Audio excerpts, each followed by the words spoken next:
আজকে যে চ্যাপ্টারটা পড়াবো এবং মোটামুটি শেষ করে দেবো আমরা, সেটা হচ্ছে পরমাণু নিউক্লিয়াস বা পরমাণুর nucleus, actually atomic nucleus. Atomic nucleus কেন অ্যাটমিক কথাটা কেন ইউজ করা হলো? কারণ নিউক্লিয়াস তো আরো এক জায়গায় পড়েছি, সেল, কোষের মধ্যেও নিউক্লিয়াস থাকে, সাইটোপ্লাজম থাকে। অ্যাটমিক নিউক্লিয়াস মানে অ্যাটমের ভেতরে যে নিউক্লিয়াস, সেটাকে নিয়ে পড়াশোনা করব। আমরা যদি অ্যাটম নিয়ে দেখি পরমাণু, তাহলে পরমাণুর প্রথম যে তত্ত্ব আমরা পাই, স্টেবল তত্ত্ব মোটামুটি, সেটা হচ্ছে বোর রাদারফোর্ডের তত্ত্ব। এবং বোর রাদারফোর্ডের তত্ত্ব অনুসারে তার কেন্দ্রে থাকে নিউক্লিয়াস এবং তার বাইরের বিভিন্ন কক্ষপথে ইলেকট্রনগুলো ঘুরে বেড়ায়। এবং এই যে পরমাণুটা দেখছো, এই পরমাণুটা খুব ছোট পরমাণু। কত? এর ব্যাস প্রায় 10⁻⁻12 মিটার হয়, প্রায় 10⁻10 হতে পারে, 11 হতে পারে, 12, এরকম 10⁻12 মিটার। আর আমরা কথা বলছি এই নিউক্লিয়াসটার, সেই নিউক্লিয়াসের ব্যাস কত হয় না? তো যদি নিউক্লিয়াসের ব্যাসের কথা বলি আমি, তাহলে সেই নিউক্লিয়াসের ব্যাস প্রায় 10⁻15 মিটার, যাকে 1 ফার্মি বলা হয়। মানে তুমি বুঝতে পারছো যে এটা কত ছোট। আমরা সেই নিউক্লিয়াসটাকে নিয়ে এখন স্টাডি করব বা পড়াশোনা করব এই চ্যাপ্টারে, নিউক্লিয়াস। তাহলে নিউক্লিয়াস অবভিয়াসলি অনেক ছোট একটা জায়গা, কিন্তু খুব সুস্থিত জায়গা। It's a very very stable. যদি পরমাণুর সব থেকে সুস্থিত অংশের কথা বলা হয়, তাহলে সেটা হবে obviously nucleus. Nucleus is the most stable মানে পার্ট অফ এন অ্যাটম। একটা অ্যাটমের মধ্যে সব থেকে স্টেবল পার্ট হচ্ছে নিউক্লিয়াস। এখন এই নিউক্লিয়াসের ভেতরে যদি দেখি বা নিউক্লিয়াসের গঠন দেখি, একটা নিউক্লিয়াস গঠন হয় না, তো নিউক্লিয়াস গঠন হবে দুটো কণা দ্বারা। কি কি না? তো একটা থাকবে প্রোটন আর তার সাথে থাকবে নিউট্রন। একটা থাকবে প্রোটন আর একটা থাকবে নিউট্রন। এটা নিউক্লিয়াস তৈরি হয়। কে বলেছিল আমাদেরকে? এরা আমাদেরকে বলেছিল যে সর্ববহিস্থ কক্ষপথে বা বাইরের কক্ষপথগুলোতে কে থাকবে? ইলেকট্রন। ইলেকট্রন ঘোরাঘুরি করবে এবং নিউক্লিয়াসের ভেতরে থাকবে প্রোটন আর নিউট্রন। এইভাবে একটা পরমাণুর গঠন তৈরি হয়। তাহলে অভ্যন্তরে প্রোটন নিউট্রন থাকে। কিন্তু তাহলে যদি সব থেকে সরলতম নিউক্লিয়াস, স্টেবল নিউক্লিয়াস, সরলতম নিউক্লিয়াসের কথা বলতে চাই, তো দেখো, যদি সব থেকে সহজ কথা ভাবি আমরা, তাহলে সাধারণ হাইড্রোজেনের কথা মাথায় আসে। সাধারণ হাইড্রোজেন, এটাকে বলা হয় 1H1 সাধারণ হাইড্রোজেন। এটাকে আমরা আর একটা ভাষায় বলি কি? প্রোটিয়াম। এটাকে আমরা প্রোটিয়ামও বলি, প্রোটিয়াম। হ্যাঁ, সাধারণ হাইড্রোজেন বা প্রোটিয়াম। এখন প্রোটিয়ামের ক্ষেত্রে দেখো, এই যে নিচের 1টা লেখা আছে, এই 1টা কি প্রকাশ করে? প্রোটন সংখ্যা। নিশ্চয়ই তোমরা জানো এটা হচ্ছে প্রোটন সংখ্যা। আর এই ওপরের 1 যেটা আছে, সেটা কি প্রকাশ করে বলো তো? ভর সংখ্যা। আর তোমরা ছোটবেলায় পড়েছো, ভর সংখ্যা থেকে যদি প্রোটন সংখ্যাকে বাদ দেওয়া হয়, তাহলে তোমরা পাবে নিউট্রন সংখ্যা। তুমি এখানে দেখতে পাচ্ছ নিউট্রন সংখ্যা কত আছে বলো তো? নিউট্রন সংখ্যা নেই, তাহলে নিউট্রন এখানে উপস্থিত আছে 0। তাহলে এক্ষেত্রে নিউট্রনই নাই, শুধুমাত্র প্রোটন আছে। তার মানে কি? একটা যদি 1H1 এরকম কিছু লিখি, তাহলে বাইরে তো একটা ইলেকট্রন ঘুরে বেড়াচ্ছে নাকি? কিন্তু তার ভেতরে কোনো নিউক্লিয়াস থাকছে না। কেন নিউক্লিয়াস থাকছে না? কারণ নিউক্লিয়াস থাকতে গেলে কি থাকতে হবে? প্রোটন আর নিউট্রন। প্রোটন নিউট্রন মিলে নিউক্লিয়াস হবে। ভালো করে বোঝো। তাহলে ভেতরে কি আছে? ভেতরে বেটা আছে একটা প্রোটন, শুধু একটা প্রোটন আছে, একটা প্রোটন। আর এখানে কি ঘুরে বেড়াচ্ছে? একটা ইলেকট্রন। সেই জন্য সাধারণ হাইড্রোজেনের ক্ষেত্রে কোনো নিউক্লিয়াস তুমি খুঁজে পাবে না। বরং এটাকে তুমি এইভাবে ব্যাখ্যা করতে পারো যে স্যার, এটা হচ্ছে প্রোটন ইলেকট্রন সিস্টেম। আমি কি বোঝাতে পারলাম ব্যাপারটা? Proton electron system. কেন প্রোটন ইলেকট্রন সিস্টেম বলছি? তার কারণ হচ্ছে কি, এই জায়গাতে আমাদের কোনো রকমের নিউক্লিয়াস ফর্ম করতে পারছেন না। শুধু একটা প্রোটন থাকছে আর একটা কি থাকছে? ইলেকট্রন। আর এই প্রোটন ইলেকট্রন পরস্পর একটা নির্দিষ্ট দূরত্ব বজায় রেখে সাধারণ হাইড্রোজেন বা প্রোটিয়ামকে গঠন করছে। তো স্যার, সাধারণ হাইড্রোজেন বা প্রোটিয়ামের ক্ষেত্রে তো আমরা পেলাম না। ভেরি গুড, ঠিক আছে, ওকে, মেনে নিলাম। তাহলে পরে যদি আমরা সাধারণ হাইড্রোজেনের থেকে একটু বড় এলিমেন্টের কথা ভাবি, তাহলে হাইড্রোজেনেরই আর একটা রূপ আছে, দ্যাটস কল্ড ডাইটেরিয়াম বা ডয়টেরিয়াম বা ডয়টেরন। এবং এটাকে আমরা 1H2 দিয়ে লিখি। সো 1H2 যদি দেখি, এটাকে বলা হয় ডিউটেরিয়াম বা ডয়টেরন। তো ডয়টেরন আমি লিখলাম, বা deuterium, whatever you can say, deuterium. 1H2 এর ক্ষেত্রে কি হচ্ছে দেখো, একটা প্রোটন আছে আর ভর সংখ্যা 2। ভর সংখ্যা 2 মানে প্রোটন যদি 1 হয়, তাহলে নিউট্রন সংখ্যা কত হয়ে যাবে? 1। তার মানে এটা হচ্ছে এমন একটা সিস্টেম যেখানটাতে বাইরে একটা ইলেকট্রন ঘুরে বেড়াচ্ছে, কিন্তু ভেতরে একটা প্রোটন আছে আর একটা নিউট্রন আছে। তার ফলে এটা একটা নিউক্লিয়াস গঠন করবে। হ্যাঁ না না বলো? তাই যদি বলা হয় গোটা বিশ্ব ব্রহ্মাণ্ডে বা পৃথিবীতে বা সব জায়গাতে সব থেকে সরলতম নিউক্লিয়াস কার, সেটা হচ্ছে ডয়টেরিয়াম। ডয়টেরিয়ামের নিউক্লিয়াস হচ্ছে সব থেকে সরলতম, and it is the most simplest nucleus. কেন? কারণ এখানে স্যার একটা প্রোটন একটা নিউট্রন আছে। এবার যত আমি আগাবো তত নিউট্রন সংখ্যা কি হবে? বাড়বে, জটিলতা আরো বাড়তে থাকবে। তো সেই ক্ষেত্রে প্রোটন নিউট্রন সিস্টেমের বদলে আমরা এখানে নিউক্লিয়াসকে ইন্ট্রোডিউস করাচ্ছি, এবং ডয়টেরিয়ামের ক্ষেত্রে প্রথম নিউক্লিয়াসকে ফর্ম হলো, এবং এই আস্তে আস্তে নিউক্লিয়াস এবার তৈরি হতে থাকবে। বা যদি সাধারণ হাইড্রোজেন বা প্রোটিয়াম দেখো, সাধারণ হাইড্রোজেন বা প্রোটিয়ামের ক্ষেত্রে কোনো রকমের নিউক্লিয়াস তুমি পাবে না, বরং এখানে একটা প্রোটন আর একটা ইলেকট্রন থাকে, এইভাবে থাকে। তাহলে এই হলো নিউক্লিয়াসের ফান্ডা, যে নিউক্লিয়াস কিভাবে গঠন হয়। তাই যদি আমি কোনোদিন কোশ্চেন করি যেমন একটা এলিমেন্টের নাম বলো যেখানে কোনো রকমের নিউক্লিয়াস খুঁজে পাওয়া যায় না, তাহলে তুমি অবভিয়াসলি প্রোটিয়াম বা সাধারণ হাইড্রোজেন লিখবে। আর সব থেকে সরলতম যদি আমাকে বলা হয় তাহলে সেটা লিখবে তুমি ডয়টেরিয়াম বা 1H2। এটা হচ্ছে সব থেকে সরলতম নিউক্লিয়াস। আমরা এই নিউক্লিয়াসের ভেতরের কথা বলতে চাইছি, নিউক্লিয়াসের ভেতরে। এখন আমি নিউক্লিয়াসটাকে যদি একটু বড় করে রাখি, ধরো এটা একটা যে কোনো নিউক্লিয়াস, তাহলে এই নিউক্লিয়াসের ভেতরে কি থাকছে স্যার? প্রোটনও থাকছে, আবার কি থাকছে? নিউট্রনও থাকছে, দুটোই থাকছে। এখন তোমরা যদি চলতরিত্রে একটু মন দিয়ে পড়ো, সেখানে খুব ভালো করে আমরা পড়েছিলাম যে কুলম্বের সূত্রানুসারে বা কুলম্ব বলেছে যে দুটি আধান পরস্পরকে আকর্ষণ বা বিকর্ষণ করতে পারে। এবার যদি সেম আধান হয়, অর্থাৎ দুটোই পজিটিভ হয়, তাহলে তারা পরস্পরকে বিকর্ষণ করবে, আবার যদি বিপরীত হয় তারা পরস্পরকে আকর্ষণ করবে। এখন প্রোটন গুলো যদি দেখা হয়, তাহলে একটা প্রোটন যদি দেখো, তাহলে একটা প্রোটনের ভর কত হয় বা মাস কত হয়? না তো একটা প্রোটনের ভর হয় 1.6725 ইন্টু 10⁻⁻27 কেজি। আবার যদি প্রোটনের আমি আধানের সংখ্যা দেখি, আধান কত হয়? না তো স্যার প্লাস 1.602, নিশ্চয়ই মনে আসে, 10⁻⁻19 কুলম। তাহলে প্রোটন গুলো হচ্ছে পজিটিভ আধান যুক্ত। তাহলে এটাও যদি পজিটিভ হয়, এটাও যদি পজিটিভ হয়, এগুলো সবাই যদি পজিটিভই আমি ধরে নিই চলছে, তাহলে এরা পরস্পরকে কি করবে? বিকর্ষণ করবে। তাহলে এই বিকর্ষণ বলটা অনেক বেশি হবে। বিকর্ষণ বল বেশি হওয়ার কারণে তাহলে এই প্রোটন গুলো একত্রে থাকা উচিতই নয়, বরং প্রোটন গুলো দূরে দূরে পালিয়ে যাবে। তাহলে অ্যাকচুয়ালি নিউক্লিয়াসটা ভেঙে যাওয়া উচিত, হ্যাঁ না বলো? তার কারণ কি? কারণ সেখানে কুলম্বীয় বল কাজ করছে, তার পরস্পরকে ঠেলছে। ধরো তুমি আর তোমার কোনো এক খুব ভালো বন্ধু ছিল, সে এখন শত্রুতে পরিণত হয়ে গেছে। এবার শত্রুতে পরিণত হয়ে গেছে বলে তোমাদের মধ্যে একটা বিশাল রকমের কি হচ্ছে? বিকর্ষণ বল কাজ করছে, এরকম একটা শত্রু, এবং তোমাকে সেই একটা কোনো জায়গায় দুজনকে ইনভাইট করেছে। তাহলে অবভিয়াসলি কি হবে? যে দুজনের চোখে চোখে তাকাবো না কোনো রকম ভাবে, এবং আমরা যত তাড়াতাড়ি হোক সেখান থেকে দূরে পালিয়ে যাবো, তাই না? ও ওখানে যাচ্ছে, ঠিক আছে, আমি ওখানে না, আমি অন্য জায়গায় চলে যাচ্ছি। তাহলে এই যে বল, এটা বিকর্ষণ বল। তাহলে আমরা কোনোদিনই একটা সিস্টেম ফর্ম করতেই পারবো না। তাহলে দুটো প্রোটনকে স্যার যদি এরকম ভাবে রেখে দিন, তাহলে আরো ভারী ভারী ক্ষেত্রে আরো বেশি প্রোটন থাকবে, তাহলে বিকর্ষণ বলটা আরো বেশি হবে। এবার বিকর্ষণ বলের মান যদি বাড়তে থাকে, তাহলে পরে নিউক্লিয়াস গঠনটাই ব্যর্থ হয়ে যাবে। তাহলে স্যার নিউক্লিয়াস তো থাকা উচিত নয় যদি দুটো এরকম বিকর্ষণ বল কাজ করে, ঠিক বলছি তো? তাহলে দুজন পরস্পরকে ঠেলে দিচ্ছে, তাহলে নিউক্লিয়াস কাজ করছে কি করে, থাকছে কি করে? তখন ইন্ট্রোডিউস করা হলো যে নিউক্লিয়াসের ভিতরে এই বিকর্ষণ বলের বিরুদ্ধেও এমন একটা বল কাজ করে যা নিউক্লিয়াসের ভেতরে সেই প্রোটনগুলোকে বেঁধে রাখতে সাহায্য করে। তাহলে এই নিউক্লিয়াসের ভেতরের যে বলটা প্রোটনগুলোকে একত্রে বা নিউট্রনগুলোকে একত্রে বেঁধে রাখতে সাহায্য করে, সেই বলটার নাম দেওয়া হলো কি বল? নিউক্লিয় বল। বিজ্ঞানী হাইজেনবার্গের মত অনুসারে যে প্রোটন নিউট্রনে এবং নিউট্রন প্রোটনে খুব দ্রুত হারে পরিবর্তিত হচ্ছে। প্রোটন কিসে পরিবর্তিত হচ্ছে? নিউট্রনে, আর নিউট্রন প্রোটনে, এবং খুব দ্রুত গতিতে, ভেরি ফাস্ট। তো খুব দ্রুত গতিতে যদি প্রোটন আর নিউট্রন পরস্পরের উপর পরিবর্তিত হতে থাকে, তখন দেখা যাচ্ছে সেখানে একটা বিশেষ রকমের অস্থায়ী কণা সৃষ্টি হচ্ছে, দ্যাট ইজ কল্ড মেসন কণা। এবং এই মেসন কণার ফলে এখানে একটা অত্যাধিক সক্রিয় এবং মানে শক্তিশালী আকর্ষণ বল তৈরি হচ্ছে। এই আকর্ষণ বলটাকে আমরা কি বলছি? অ্যাকচুয়ালি নিউক্লিয় বল। তাহলে নিউক্লিয় বলের উদ্ভবের কারণটাও খুব মজাদার, কি প্রোটন নিউট্রনে, নিউট্রন প্রোটনে রূপান্তরিত হচ্ছে, এবং এটা কন্টিনিউয়াসলি খুব ফাস্ট হচ্ছে। হওয়ার ফলে এর চারিদিকে একটা আকর্ষণধর্মী বল কাজ করছে। আকর্ষণধর্মী বলের জন্য নিউক্লিয়াসটা কি হচ্ছে? আর এই প্রোটনগুলোকে বাইরে বেরোতে দিতে পারছে না, এবং প্রোটনগুলো সেই নিউক্লিয়াসের ভেতরে আবদ্ধ থাকছে। যেমন ধরো তোমার ভাইয়ের সাথে তোমার খুব শত্রুতা, বিশাল ঝগড়া, তোমার বোনের সাথে বিশাল শত্রুতা, খুব ঝগড়া, কিন্তু বাবা বলে একজন বস্তু বাড়িতে আছে, সে তোমাদেরকে একত্রে বেঁধে রাখছে না, ঠিক আছে, তাই না? তাহলে এই বাবাটা হচ্ছে সেই নিউক্লিয় ফোর্স বা নিউক্লিয় বল, যে কি করছে?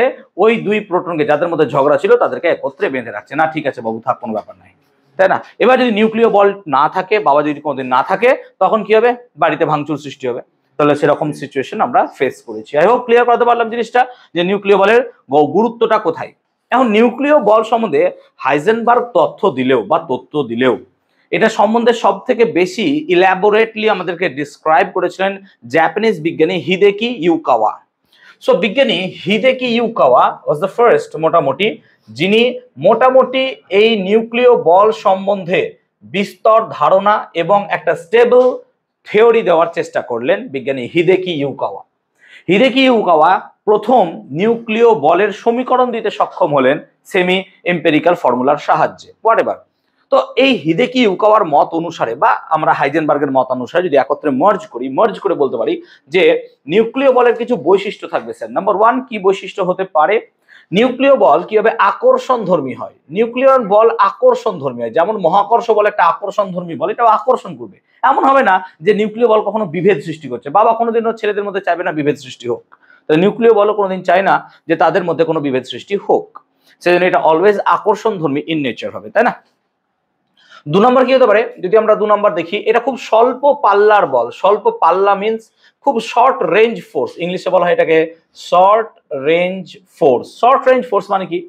নিউক্লিয় বলের অস্তিত্ব শুধুমাত্র নিউক্লিয়াসের ভেতরে আছে। নিউক্লিয়াসের ভেতরে মানে শুধুমাত্র এই জায়গাটায় নিউক্লিয় বলের অস্তিত্ব আছে, এর বাইরে কোনো অস্তিত্বই নাই নিউক্লিয় বলের।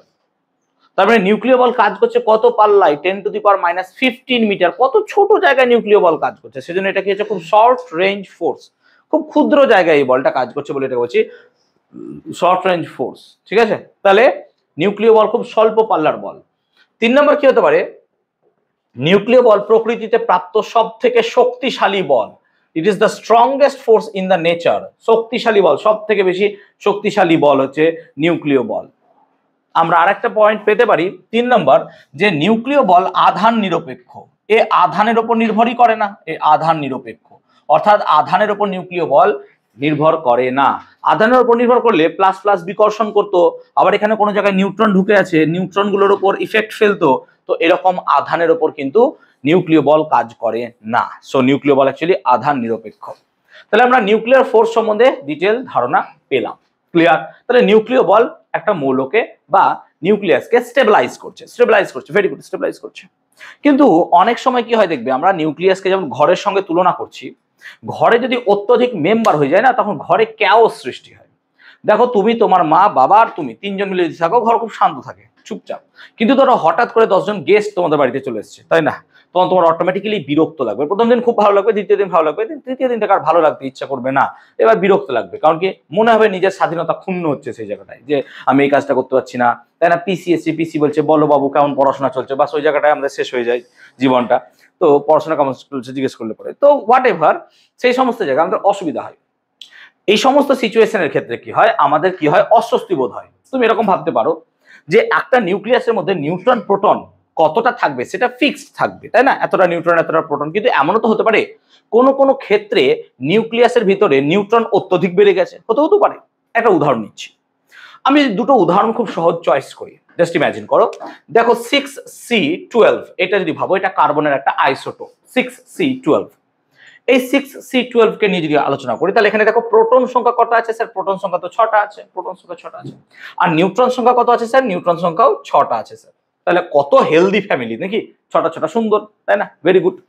কিন্তু যদি আমি আর একটা সিচুয়েশনকে অ্যানালাইজ করার চেষ্টা করি, ভাবো 6C14 এরকম একটা ঘটনা নিলাম। এটা হচ্ছে তেজস্ক্রিয় কার্বন নাকি রে? নিশ্চয়ই জানি 6C14, তোরা জানিস এটা। সো 6C14 এর ক্ষেত্রে যদি আমরা দেখি, তাহলে প্রোটন সংখ্যা কত আছে? প্রোটন সংখ্যা আছে 6টা। কিন্তু দেখো নিউট্রন সংখ্যা হয়ে গেছে 8টা। তাহলে এ বেশি স্টেবল হবে না এ স্টেবল? স্যার এ বেশি স্টেবল। কত সুন্দর স্যার, 6 আছে। তাহলে এখান থেকে আমরা স্টেবলটাকে ব্যাখ্যা দিচ্ছি এর সাহায্যে নিউট্রন প্রোটনের অনুপাত দ্বারা। দেখো এগুলো হালকা মৌল, হালকা মৌলের ক্ষেত্রে নিউট্রন প্রোটনের অনুপাতটা যদি 1 হয় বা 1-এর কাছাকাছি হয়, তাহলে পরে নিউক্লিয়াসটা খুব স্টেবল হয়, খুব শান্ত সুস্থ মস্তিষ্কের নিউক্লিয়াস, ঠিক আছে? কিন্তু যদি নিউক্লিয়াসটার নিউট্রন প্রোটনের অনুপাত মোটামুটি 1-এর পার অনেকটা বেশি হয়ে যায়, যেমন এই ক্ষেত্রে দেখো 8/6 নাকি রে? 8/6 মানে কত হবে?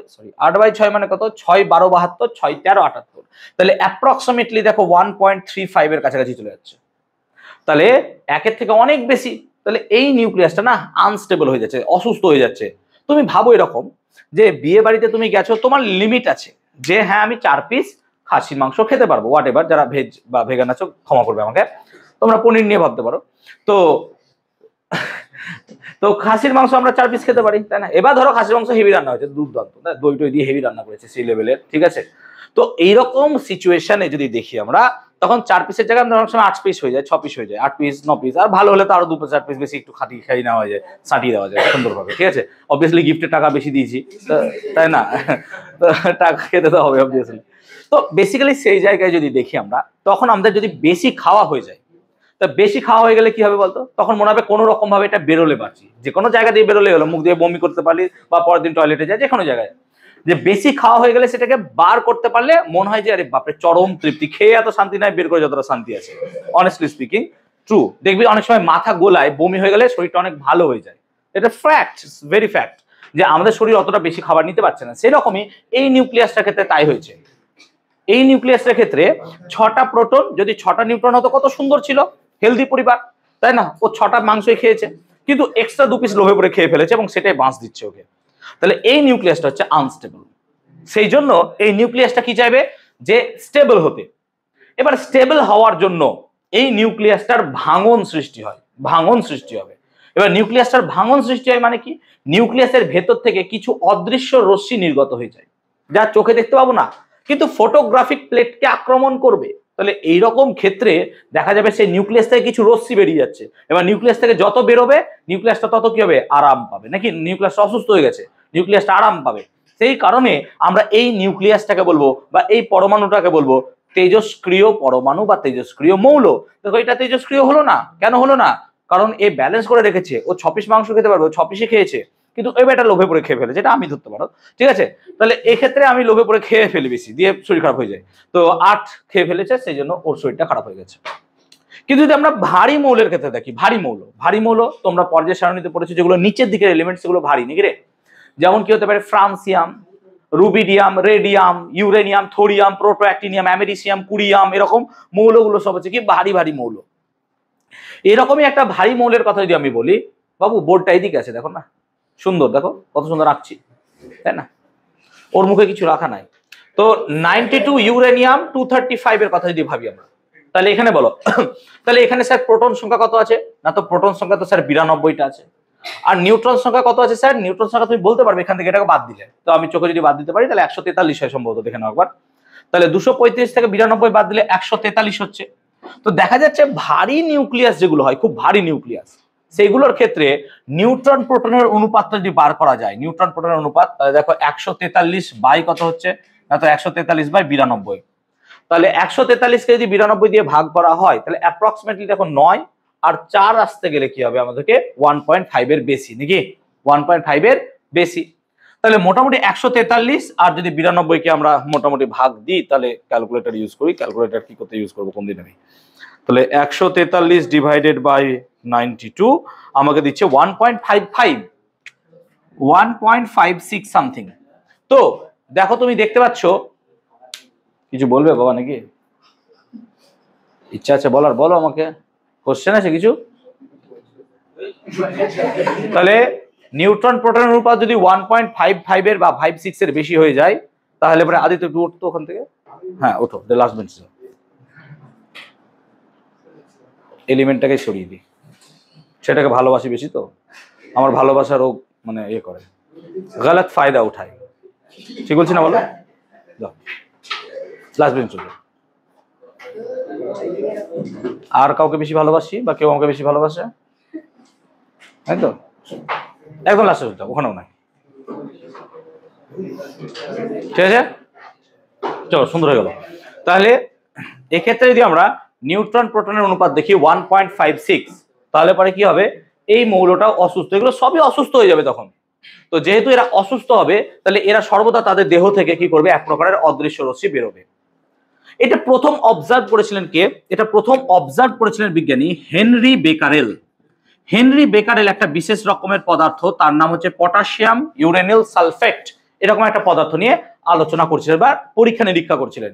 পটাশিয়াম ইউরেনিল সালফেট এরকম পদার্থ নিয়ে তিনি পরীক্ষা নিরীক্ষা করছিলেন, এবং এই পরীক্ষা নিরীক্ষা করার সময় তার কোনো এক রকম ভাবে কাজ পড়ে, এবং তিনি সেই পটাশিয়াম ইউরেনিল সালফেট পদার্থটাকে ফটোগ্রাফিক প্লেটে, যেমন তোমাদের ভাঙা হাড়ের ছবি যে প্লেটে তোলা হয় সেটাকে বলা হয় ফটোগ্রাফিক প্লেট। ওই ফটোগ্রাফিক প্লেটে আমাদের কি করা হলো, ওই পটাশিয়াম ইউরেনিয়াল সালফেট পদার্থটাকে মুড়ে তিনি ড্রয়ারের ভিতরে ভরে দিয়ে চলে গেলেন। বুঝতে পারছো? এবার ড্রয়ারের ভিতরে ভরে দিয়ে চলে গেছেন এবং 7 দিন বা 4 দিন পর তিনি যখন ওই ড্রয়ারটা খুলছেন তখন তিনি দেখছেন ওই ফটোগ্রাফিক প্লেটে কিছু ছটা ছটা দাগ পড়ে গেছে। তখন স্বাভাবিকভাবেই তিনি প্রশ্ন করলেন, কেন? বিজ্ঞান মানে তোমাকে জিজ্ঞেস করতে হবে কেন, ওয়াই, কেন, কি হলো এটাতে? তখন তিনি বললেন যে এই পটাশিয়াম ইউরেনিয়াল সালফেট নামক পদার্থ থেকে কিছু অদৃশ্য রশ্মি, যেটা চোখে দেখতে পাচ্ছি না, অদৃশ্য রশ্মি নির্গত হচ্ছে, যা ফটোগ্রাফিক প্লেটকে অ্যাটাক করছে, যা ফটোগ্রাফিক প্লেটকে কি করছে, আক্রমণ করছে, এবং তার ফলে এই ফটোগ্রাফিক প্লেটে ছটা ছটা দাগ চলে এসছে। তখন এই রশ্মি সম্বন্ধে তিনি ধারণা করতে পারেননি এবং এটার নাম তখন দেওয়া হয়েছিল বেকারেল রশ্মি। এটার নাম দেওয়া হয়েছিল কি? বেকারেল রশ্মি। বেকারেল রশ্মি পরবর্তী ক্ষেত্রে দেখা গেল বিজ্ঞানী রাদারফোর্ডের এক্সপেরিমেন্টের সাহায্যে যে এই পটাশিয়াম ইউরেনিয়াল সালফেট বা এই টাইপের পদার্থ থেকে বিশেষ করে 3 প্রকারের পদার্থ রশ্মি নির্গত হয়, যেটা তোমরা ক্লাস 9-এ পড়েছো সম্ভবত, আলফা, বিটা এবং গামা। তো মোটামুটি রাদারফোর্ডের পরীক্ষার দ্বারা আমরা একটা সিদ্ধান্তে আসতে পারি। পরীক্ষাটা কি ছিল? দেখো, পরীক্ষাটা খুব সহজ ছিল। তিনি কি করলেন, এরকমই কিছু একটা পদার্থ নিলেন যেখান থেকে অদৃশ্য রশ্মি নির্গত হচ্ছে, এবং তিনি এই অদৃশ্য রশ্মি নির্গত হওয়ার পদার্থটাকে সিসা ব্লকের মধ্যে রাখলেন, সিসার মধ্যে পদার্থটাকে রাখলেন, এবং তিনি একটা ক্যাথোড আর অ্যানোড দিলেন। এখানে ধরো দিলেন তিনি কি ক্যাথোড, অ্যানোড, আর এখানে তিনি দিলেন ক্যাথোড। তিনি এরকম ক্যাথোড আর অ্যানোড দিলেন, এবং দেখা গেল কিছু রশ্মি প্লাসের দিকে বেঁকে যাচ্ছে, কিছু রশ্মি মাইনাসের দিকে বেঁকে যাচ্ছে। তাহলে কিছু রশ্মি মাইনাস, কিছু রশ্মি প্লাস, আর কিছু রশ্মি সোজা বেরিয়ে যাচ্ছে। তখন তিনি বললেন চলো, বেরিয়ে গেল 3টে রশ্মি। যারা মাইনাসের দিকে বেঁকে যাচ্ছে তারা নিজেরা প্লাস, হ্যাঁ না বলো? কারণ প্লাস মাইনাসকে আকৃষ্ট করে। তাহলে যারা মাইনাসের দিকে বেঁকে যাচ্ছে তারা নিজেরা প্লাস, তাহলে এদের নাম দিলাম আমি আলফা। যারা প্লাসের দিকে বেঁকে যাচ্ছে তারা নিজেরা কি বলতো, মাইনাস, তাদের নাম দিলাম আমি কি, বিটা। আর যারা কোনো দিকে বেঁকে যাচ্ছে না, তাদের অ্যাকচুয়ালি কোনো আধানই নেই। আধান থাকলে নিশ্চয় কোনো না কোনো দিকে বেঁকে যেত, তাহলে এর কোনো আধান নাই বলে সোজা পালিয়ে গেল।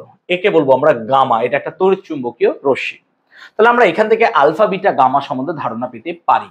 তো প্রথমত আলফা, বিটা, গামা এই 3 প্রকারের রশ্মি আমরা এখানে পেয়েছি। অবভিয়াসলি স্যার আমি এটাকে সুন্দর টেবিল আকারে করে দিচ্ছি, একটু বুঝে নাও তাহলেই হবে। বইয়ে অনেক ডিটেল লেখা আছে, আমার নোটসে তো আরো বেশি ডিটেল লেখা আছে।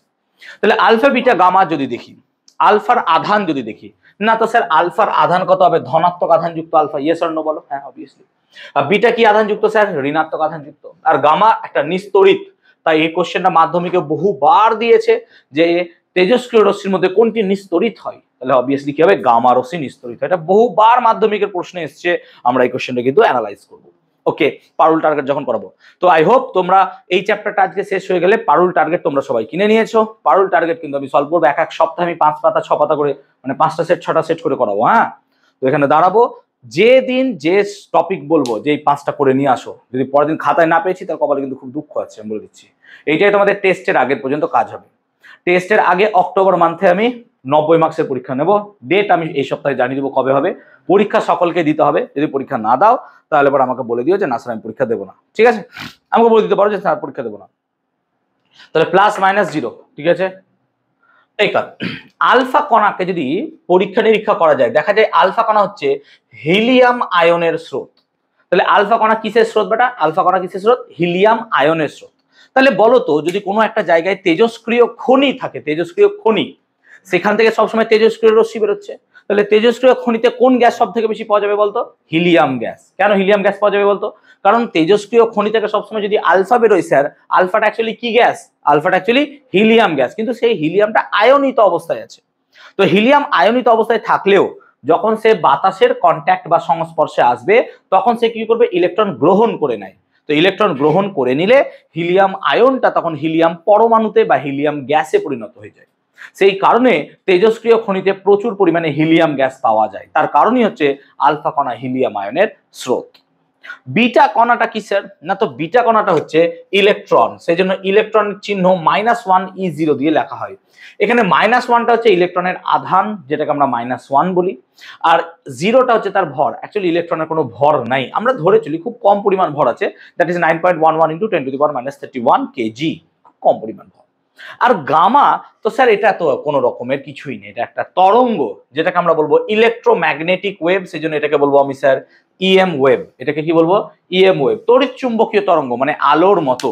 তাহলে গামা হচ্ছে কি আলোর মতো একটা তরঙ্গ, ঠিক আছে, সেই জন্য ঘুমাচ্ছ নাকি বাবা, গামা হচ্ছে আলোর মতো একটা তরঙ্গ, সেই জন্য গামা রশ্মি কিন্তু আলোর বেগের সঙ্গে চলে।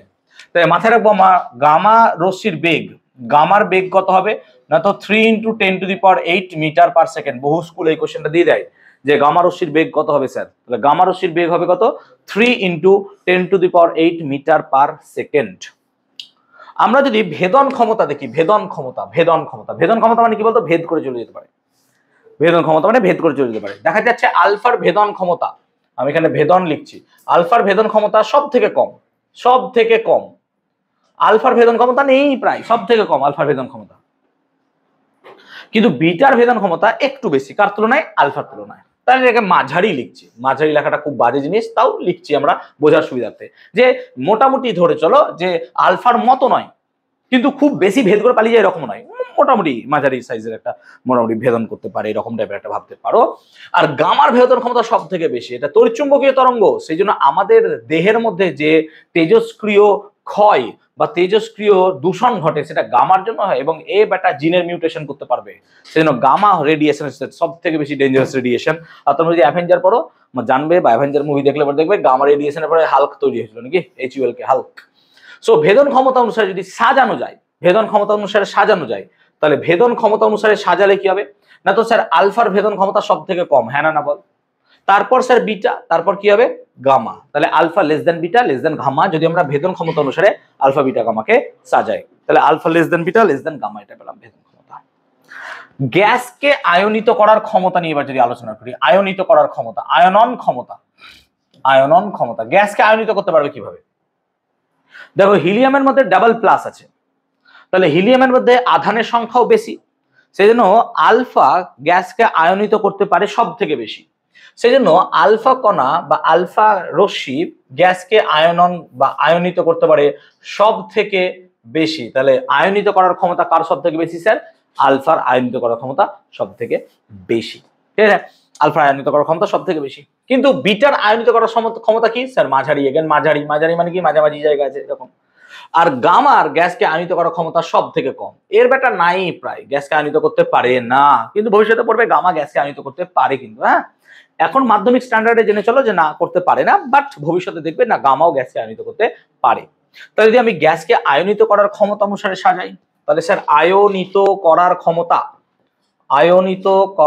ক্ষমতা অনুসারে যদি সাজাও কি হবে বেটা বলো, তাহলে স্যার গামা সব থেকে বেশি, হ্যাঁ না বলো, তারপর কি হবে স্যার বিটা, তারপর কি হবে স্যার আলফা, তাহলে এরকম হবে, তাহলে উল্টো লিখলাম, না আলফার সব থেকে বেশি নাকি গ্যাসকে আয়নিত করার ক্ষমতা, আলফা সব থেকে বেশি, তারপর কি হবে বিটা, তারপর কি হবে গামা, কারণ আয়নিত করার ক্ষমতা লিখছি আমি, ভেদন ক্ষমতা লিখে বলেছি, তাহলে আয়নিত করার ক্ষমতা সব থেকে বেশি কার হবে, আলফা, তারপর হবে কার বিটা, তারপর কার হবে গামা, এটা হচ্ছে আয়নিত করার ক্ষমতা বিভিন্ন রশ্মি, তেজস্ক্রিয় রশ্মিগুলো। এখন আমাদেরকে এই কোশ্চেনগুলো না দিয়ে অনেক সময় কোশ্চেন বলে আলফার আধানের মান লেখো, তাহলে আলফার আধান কত হবে স্যার, তাহলে আলফার আধান কত হবে যদি লিখতে চাও তাহলে এইভাবে লিখবে, আলফার আধান হচ্ছে 3.2 × 10⁻⁻19 কুলম, এটা হচ্ছে আলফার আধান। বিটার আধান কত হবে স্যার, -1.602 × 10⁻⁻19 কুলম, আর গামার আধানের পরিমাণ কত হয় 0, তাহলে এই আধানটার পরিমাণও মাথায় রাখবে, আলফার আধান হয় 3.2 × 10⁻⁻19 কুলম, বিটার আধান হবে -1.602 × 10⁻⁻19 কুলম, এবং গামার মোটামুটি আধানের পরিমাণ হবে 0। তাহলে এই কোশ্চেনগুলো আমাদের এখানে মোটামুটি পাওয়া গেছে। এর ফলে তেজস্ক্রিয়তা নতুন দিক দেখালো এবং তেজস্ক্রিয়তা সম্বন্ধে নতুন নতুন পড়াশোনা হলো, এবং সব থেকে উল্লেখযোগ্য তেজস্ক্রিয় নিয়ে পড়াশোনা করেছেন আমাদের বিজ্ঞানী ম্যাডাম কিউরি এবং তারই হাজবেন্ড পিয়ের কিউরি, এবং তাদের যে মেয়ে জামাই ছিল তারাও এই নিয়েই পড়াশোনা করে গেছেন, এবং ম্যাডাম কুরি বা মেরি কুরি মোটামুটি তেজস্ক্রিয় পদার্থ নিয়েই হাতে মারা গেছিলেন, এবং তার একটা ফেমাস পেইন্টিং আছে যে হাতে তিনি রেডিয়াম নিয়ে ধরে আছেন আর তার রেডিয়েশনের ফলে তিনি মারা যাচ্ছেন, এরকম একটা পেইন্টিং মোটামুটি খুব ফেমাস। তো বেসিক্যালি যে madam Curie was the first women মোটামুটি বলতে পারো যে পুরুষদের মধ্যে থেকে দাঁড়িয়েও প্রথম নোবেল প্রাইজ পেয়েছিলেন, এবং এই গল্পটা আমি ক্লাস 9-এ প্রত্যেকবারই বলি যে কুরি মোটামুটি মেয়েদেরকে বা মহিলাদেরকে সায়েন্স পড়াতে প্রচুর উদ্বুদ্ধ করেছিলেন। যখন নোবেল কমিটি প্রথম হয় তখন নোবেল কমিটি থেকে সবাই মোটামুটি পুরুষরাই পায়, তুমি ইতিহাসে খুব কম দেখবে যে 1800 1900 সাল বা 1900 সাল যবে থেকে নোবেল দেওয়া হয় তবে থেকে খুব কম সংখ্যক দেখবে যে মেয়েরা নোবেল পেয়েছে, এখন হয়তো পাই, কিন্তু আগে পেতো না। আগে মেয়েদের কাজকে অতভাবে দেখা হতো না, ছেলেদের কাজকে বেশি প্রাধান্য দেওয়া হতো। অবভিয়াসলি পুরুষতান্ত্রিক সমাজ যেটা, তাই না? মেয়েরা ইনফিরিয়র, ছেলেরা সুপিরিয়র, এই জিনিসটা তো ছেলেদের মধ্যে কাজ করে, মেল ইগো যাকে বলা হয়, তাই না? তো বেসিক্যালি তখনকার কালে যখন ম্যাডাম কিউরি বা মেরি কিউরির এই কাজটা প্রকাশিত হয় এবং তাকে নোবেলের জন্য মনোনীত করা হয়, তখন তাকে সম্ভবত বলা হয়েছিল যে আপনি নোবেল প্রাইজ বাড়িতে দিয়ে দেওয়া হবে, কিন্তু আপনি স্টেজে আসবেন না, বা সবার সামনে একজন মেয়ে প্রাইজ নেবে ছেলেকে বিট করে, সেটা সবার চোখে খারাপ দেখায়, সো আপনি এই প্রাইজটা নেবেন না। এটা নোবেল কমিটি বোধহয় চিঠি লিখেছিলেন। তো সেই চিঠিটা নোবেল কমিটির যে পাঠিয়েছিলেন, সেটা বোধহয় সম্ভবত তিনি স্টেজে উঠে দাঁড়িয়ে সবার সামনে সেই চিঠিটা পড়েছিলেন। এত সাহস ছিল মেরি কিউরির। এবং মেরি কিউরি ওয়াজ দ্য, মানে কি বলবো, আইডল ফর দ্যাট টাইম, যারা সেই সময় বিজ্ঞান পড়াশোনা বা বিজ্ঞান মনস্কতাকে নিয়ে এখনো চলে, তাই না? তো বিজ্ঞান মোটামুটি চারিদিকে দিশা দেখায়, হ্যাঁ। আর অন্ধবিশ্বাস যদি দেখো তুমি, ও তোমাদেরকে অন্ধকারে ফেলে। So don't be some kind like blind fool, যে কোনো কিছুর প্রতি অন্ধবিশ্বাস হবে না। তুমি আমার প্রতি অন্ধবিশ্বাস হবে না যে আমি যা বললাম সেটাই সঠিক। তুমি এটাকেও জাজ করতে পারো যে না, স্যার ঠিক বলছে কিনা। অবভিয়াসলি এটাই ঠিক, আমিও তো ভুল হতে পারি কোনো সময়, তাই না? যে আমি যা বলছি সেটাই ঠিক, যে এখানে কোয়েশ্চেন করা যাবে না, এই জিনিসটা নয়। তুমি কোয়েশ্চেন করো, বিজ্ঞান তোমাকে কোয়েশ্চেন করতেই বলছে। ইউ আস্ক যে এটা কেন হবে, হোয়াই, হোয়াই আপনি এটা কেন লিখেছেন স্যার, হোয়াই, তার পিছনে রিজন আছে। কি রিজন দিলাম? আমি রিজন দিলাম। তোমাকে কোয়েশ্চেন করো যে না, আমি আজকে যে পড়াশোনাটা করলাম সেটা কি ঠিকঠাক করলাম? আচ্ছা, আমি স্যারের কাছে তো আজকে এলাম পড়তে, তো আমার কাছে এলায় পড়তে, কষ্ট করে সাইকেল চালিয়ে ঘাম ঝরিয়ে, অবভিয়াসলি এখানে এসিতে আবার ঠান্ডা হাওয়া খাচ্ছ, দ্যাট ডাজন্ট ম্যাটার। তো সেই জায়গাটায় তোমাকে যতটা পড়ানো হলো, তুমি কি 100% পড়াটা নিতে পেরেছো? আর ইউ যদি নিতে পেরে থাকো সেই 100% পড়া, দ্যাটস ভেরি গুড, তাহলে তো খুবই ভালো। আর যদি এখানে এসে মনে করো না, বন্ধুকে খুঁচিয়ে যাবো, ওইখানে পাশে তো গল্প করে যাবো, ঠিক আছে, এটা তো একটা আড্ডা মারার জায়গা, তো এটা তো নয়। তাহলে তুমি এখানে আসছো বেকারই আসছো, এবং তুমি তোমার সঙ্গে তোমার পাশের জনেরও ভবিষ্যৎকে নষ্ট করছো। তো ডোন্ট বি সাম ফুল। অন্ধ এরকম হবে না যে আমার বন্ধু আমাকে বলছে এই কথাটা, ঠিক আছে, ওর সাথে গল্প করতে লেগে গেলাম। তুমি তোমারও ভবিষ্যৎ নষ্ট করছো, বন্ধুর গল্প নষ্ট করছে, দেখো করছে। তো বেসিক্যালি ঠিক আছে, তো এরকম করবে না। অলওয়েজ জাজ করো, এভরিথিং শুড বি জাজ, যে না ঠিক আছে, এটা কেন হবে, হোয়াই, তাই না? অলওয়েজ কোয়েশ্চেন করবে। বিজ্ঞান তোমাকে সেই জায়গাটা পারমিশন দেয় অলওয়েজ। সেই জন্য আমাদেরকে অনেক সময় একটা কোয়েশ্চেন করে, যেমন 9-10-এ পড়াই যখন, যে স্যার মোটামুটি নিউটন তো 24-25 বছর বয়সে গ্র্যাভিটি আবিষ্কার করেছিলেন। অবভিয়াসলি তো 24 বছর পর্যন্ত তিনি কি জানতেন না যে গ্র্যাভিটি ছিল? কারণ ততদিন তো তিনি দেখছেন সবই কিছু নিচে পড়ছে। তো 24 বছর বয়সেই কেন সম্যক ধারণা এলো, বা 22 বছর বয়সে? তো অবভিয়াসলি যদি জৈন ধর্মের তুমি তীর্থঙ্করের কথা ভাবো, তাহলে আমাদের মোটামুটি হচ্ছে তোমার কি মহাবীর, মহাবীর তো 26-27 বছর বয়সে ঘর থেকে চলে গেছিলেন নাকি? আমাদের গৌতম বুদ্ধও তো মোটামুটি যদি দেখো, বিয়ে করার পর সংসার ধর্ম ত্যাগ করেছিলেন, তাই না? তো তাদেরকে তখন এনলাইটেন হয়েছিলেন বলে তারা তখন বেরিয়েছিলেন। নিউটনের মাথায় তখনই এসেছিল, এবং তিনি কোশ্চেন করেছিলেন তো, যে আপেলটা কেন পড়ছে, বা আমি একটা উদাহরণ দিচ্ছি, যে এই জিনিসটা নিচে কেন পড়ছে, তিনি কোশ্চেন, তিনি বলে দিলেন না এটা কেন পড়ছে, ঠিক আছে, এটা প্রকৃতি ফেলছে, অসুবিধা না, দিয়ে ঘুরে গেল, বাস বিজ্ঞান ওখানেই মরে গেল, বিজ্ঞান ডায়েট দেয়ার। বুঝতে পারছি আমি কি কথাটা বলছি? So you have to ask some question. যখনই প্রকৃতির কোনো ফেনোমেনা দেখবে, ঘটনা দেখবে, আচ্ছা এটা কেন হচ্ছে, হোয়াই, এটা কেন হচ্ছে, হোয়াই।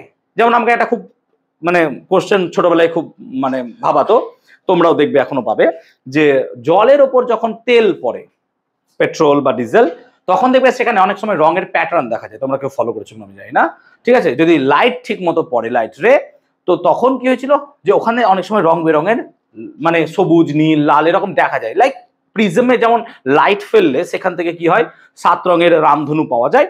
রামধনু না পেলেও মোটামুটি একটা প্যাটার্ন পাওয়া যায়। তো তখন আমি 7-8-এ পড়ে আমি স্যারকে কৌতূহলবশত অবভিয়াসলি জিজ্ঞেস করলাম যে স্যার এটা কেন হচ্ছে। এবার আমি করলাম, কিন্তু আমার সঙ্গে তো আরো 4 জন দেখলো। Why didn't they ask? তারা কেন জিজ্ঞেস করলো না? কারণ তাদের মধ্যে সেই চেতনা ছিলই না তখন, যে আমি স্যারকে কোশ্চেন করবো, স্যার আবার কি পড়া ধরবে, পারবো কি পারবো না।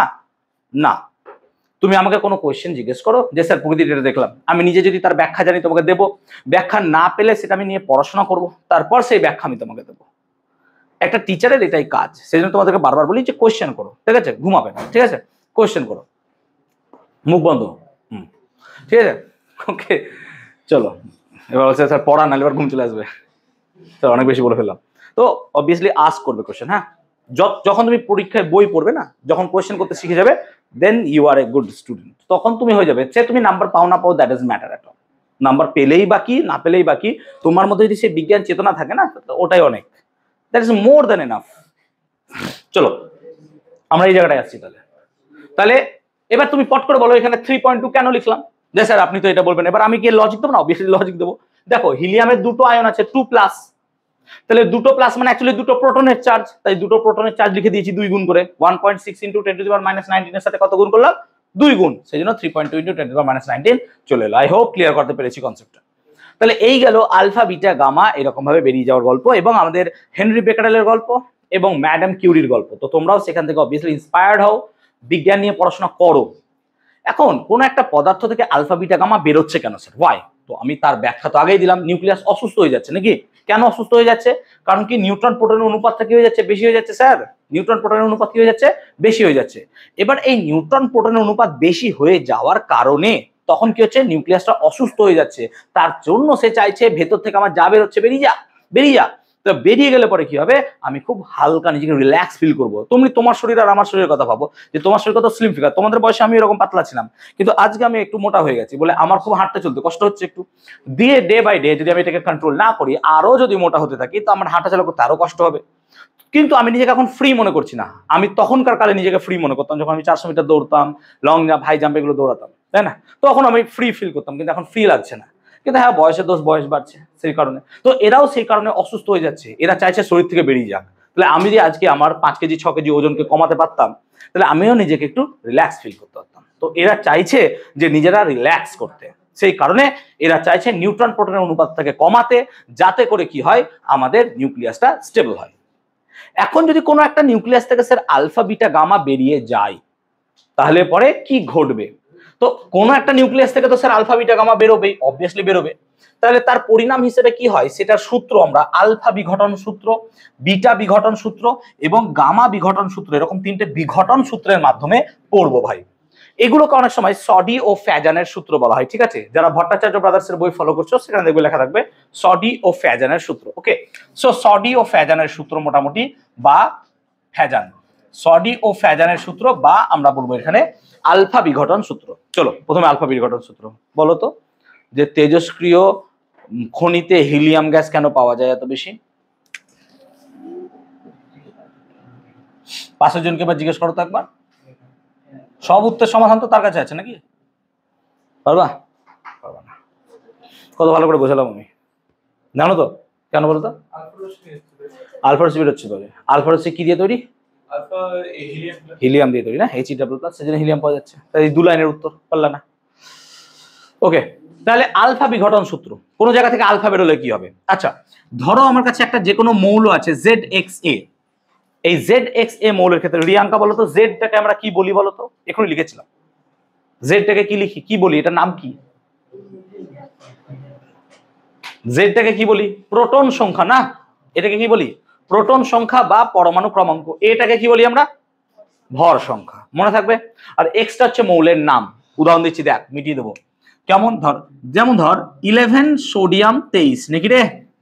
এই এক্সটা হচ্ছে সোডিয়ামটা, 11 হচ্ছে জেড, আর 23 হচ্ছে কি এ। বুঝতে পারলাম? এইভাবে আমরা মাথায় রাখবো। এবার এটা একটা কোনো একটা আইসোটোপ বা কোনো একটা পরমাণু। ওকে, ভেরি গুড। এই পরমাণু থেকে যদি একটা আলফা কণা বেরিয়ে যায়, চলো একটা আলফা কণা বেরিয়ে যাচ্ছে। আচ্ছা, আলফা বেরোচ্ছে মানে কি বেরোচ্ছে বলতো? আলফা বেরোচ্ছে মানে কি বেরোচ্ছে? অ্যাকচুয়ালি হিলিয়াম বেরোচ্ছে। আর হিলিয়ামকে তুই যদি দেখিস, স্যার হিলিয়াম মানে হয় 2He4, হ্যাঁ না বল? হিলিয়াম মানে 2He4। তাহলে বল এখান থেকে আলফা বেরোচ্ছে মানে একটা যে 2He4 হিলিয়াম বেরিয়ে যাচ্ছে না? হিলিয়াম বেরোচ্ছে। তো যদি হিলিয়াম বেরিয়ে যায়, জেড তাহলে কমবে না বাড়বে বলতো? কমবে। কত একক কমবে স্যার? 2 একক কমে যাবে, হ্যাঁ না বল? কেন? 2 বেরিয়ে যাচ্ছে, ভালো করে বোঝ। তাহলে এখানে কত লিখবো স্যার? Z-2। কেন Z-2 লিখলাম? কারণ আলফা বেরিয়ে যাচ্ছে, আর আলফা মানে কি বেটা? আলফা মানে হচ্ছে হিলিয়াম, হিলিয়াম বেরিয়ে যাচ্ছে বলে Z-2 লিখলাম। বুঝতে পারলাম এতটুকু? আর দেখ ওপরে 4 বেরিয়ে যাচ্ছে, তাহলে এও 4 কমে যাবে, হ্যাঁ না বল? এও কত কমবে? 4 কমবে। এবার দেখ, যখনই প্রোটন সংখ্যা পরিবর্তিত হবে, মৌলটাও পরিবর্তিত হবে। তার মানে এক্সটা আর এক্স থাকবে না। কি লিখবো আমরা এখানে? এক্স এর বদলে অন্য কিছু একটা লিখতে পারো, ওয়াই লিখলাম আমরা। একটা উদাহরণ দিলে পরে বুঝতে পারবো। ধর একটা উদাহরণ নিচ্ছি আমরা। ধর আমার কাছে ইউরেনিয়ামের একটা আইসোটোপ আছে 92U238। এর একটা আইসোটোপ আছে ইউরেনিয়ামের 92U238, ধরলাম আমরা, ধরলাম। এবার ধর এখান থেকে একটা আলফা বেরোচ্ছে, এখান থেকে একটা আলফা বেরোচ্ছে। তমাল বলো তো নিচে কি লিখবো? 92 মাইনাস 2, তাহলে কত লিখবো নিচে 90। হ্যাঁ না বলো, 92 মাইনাস কত লিখবো 2, তাহলে কত হবে 90। আর ওপরে কত লিখবো বলো, 238 ছিল, কত লিখবো উপরটাতে?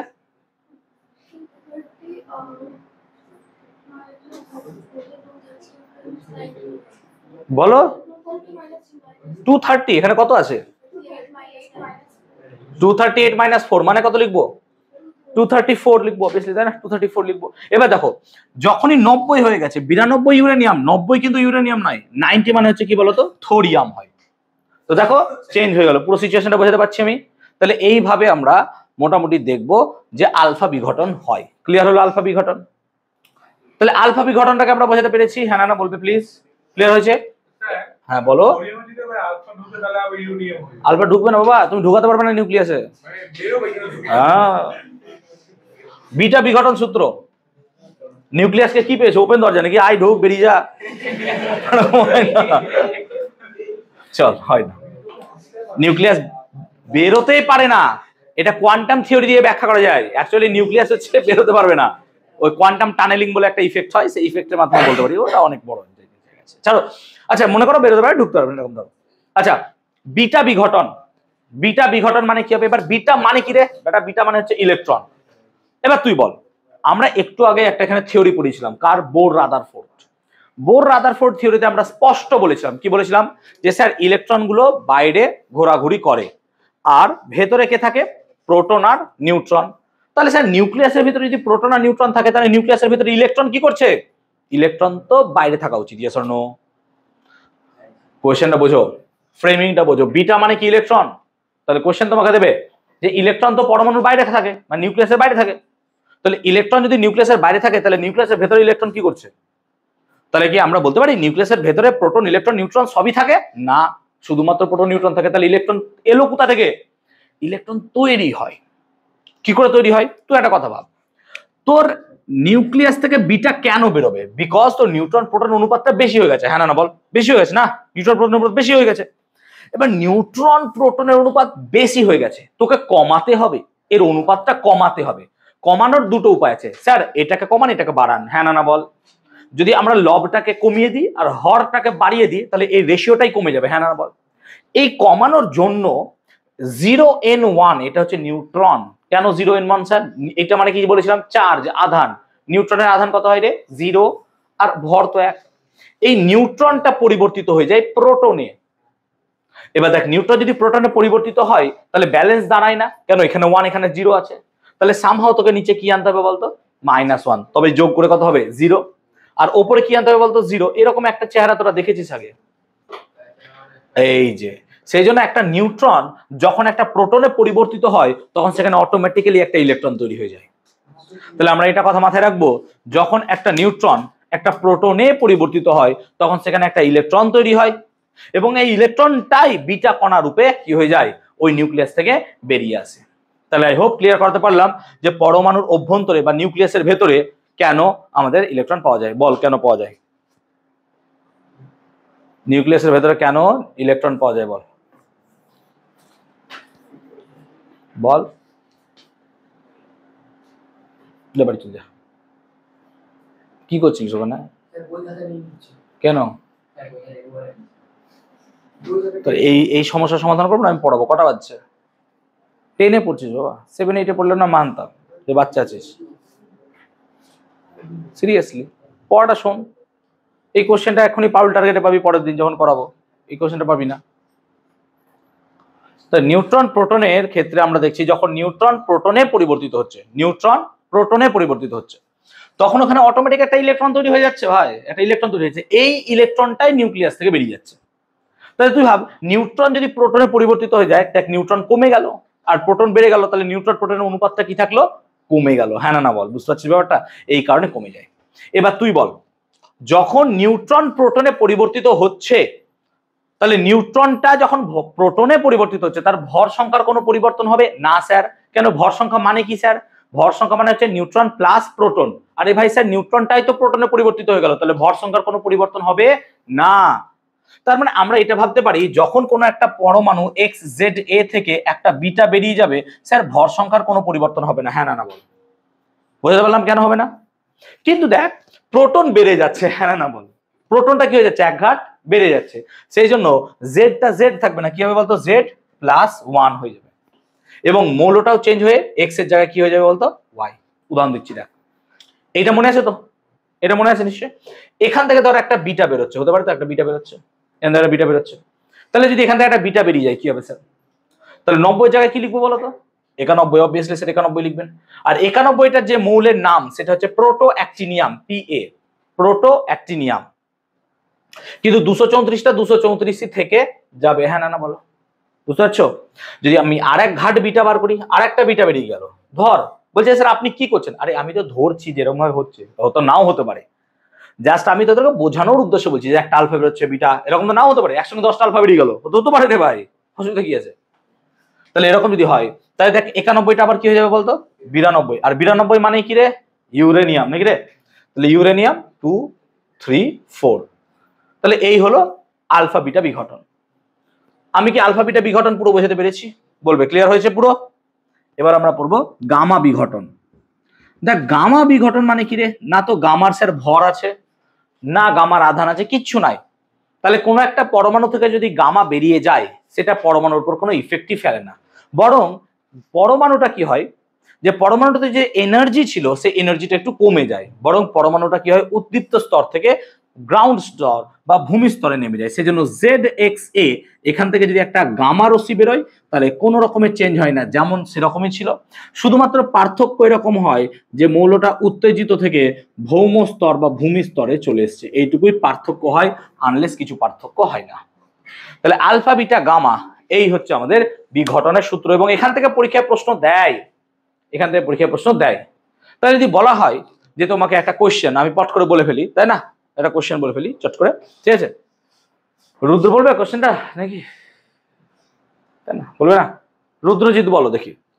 ধরো আমার কাছে এরকম আছে যে 92 নিচ্ছি না, ধরো আমরা এরকম নিচ্ছি যে 94XA ধরো নিলাম, এ না নিয়ে ধর নিলাম 240 নিলাম, এখান থেকে ধর পরপর দুটো আলফা বেরোলো, এই দুটো মৌলকে শনাক্ত কর, দাঁড়া বল কি হবে, প্রথম মৌলটা কি হবে বল, 94 থেকে আলফা বেরোলো, কত হবে বল,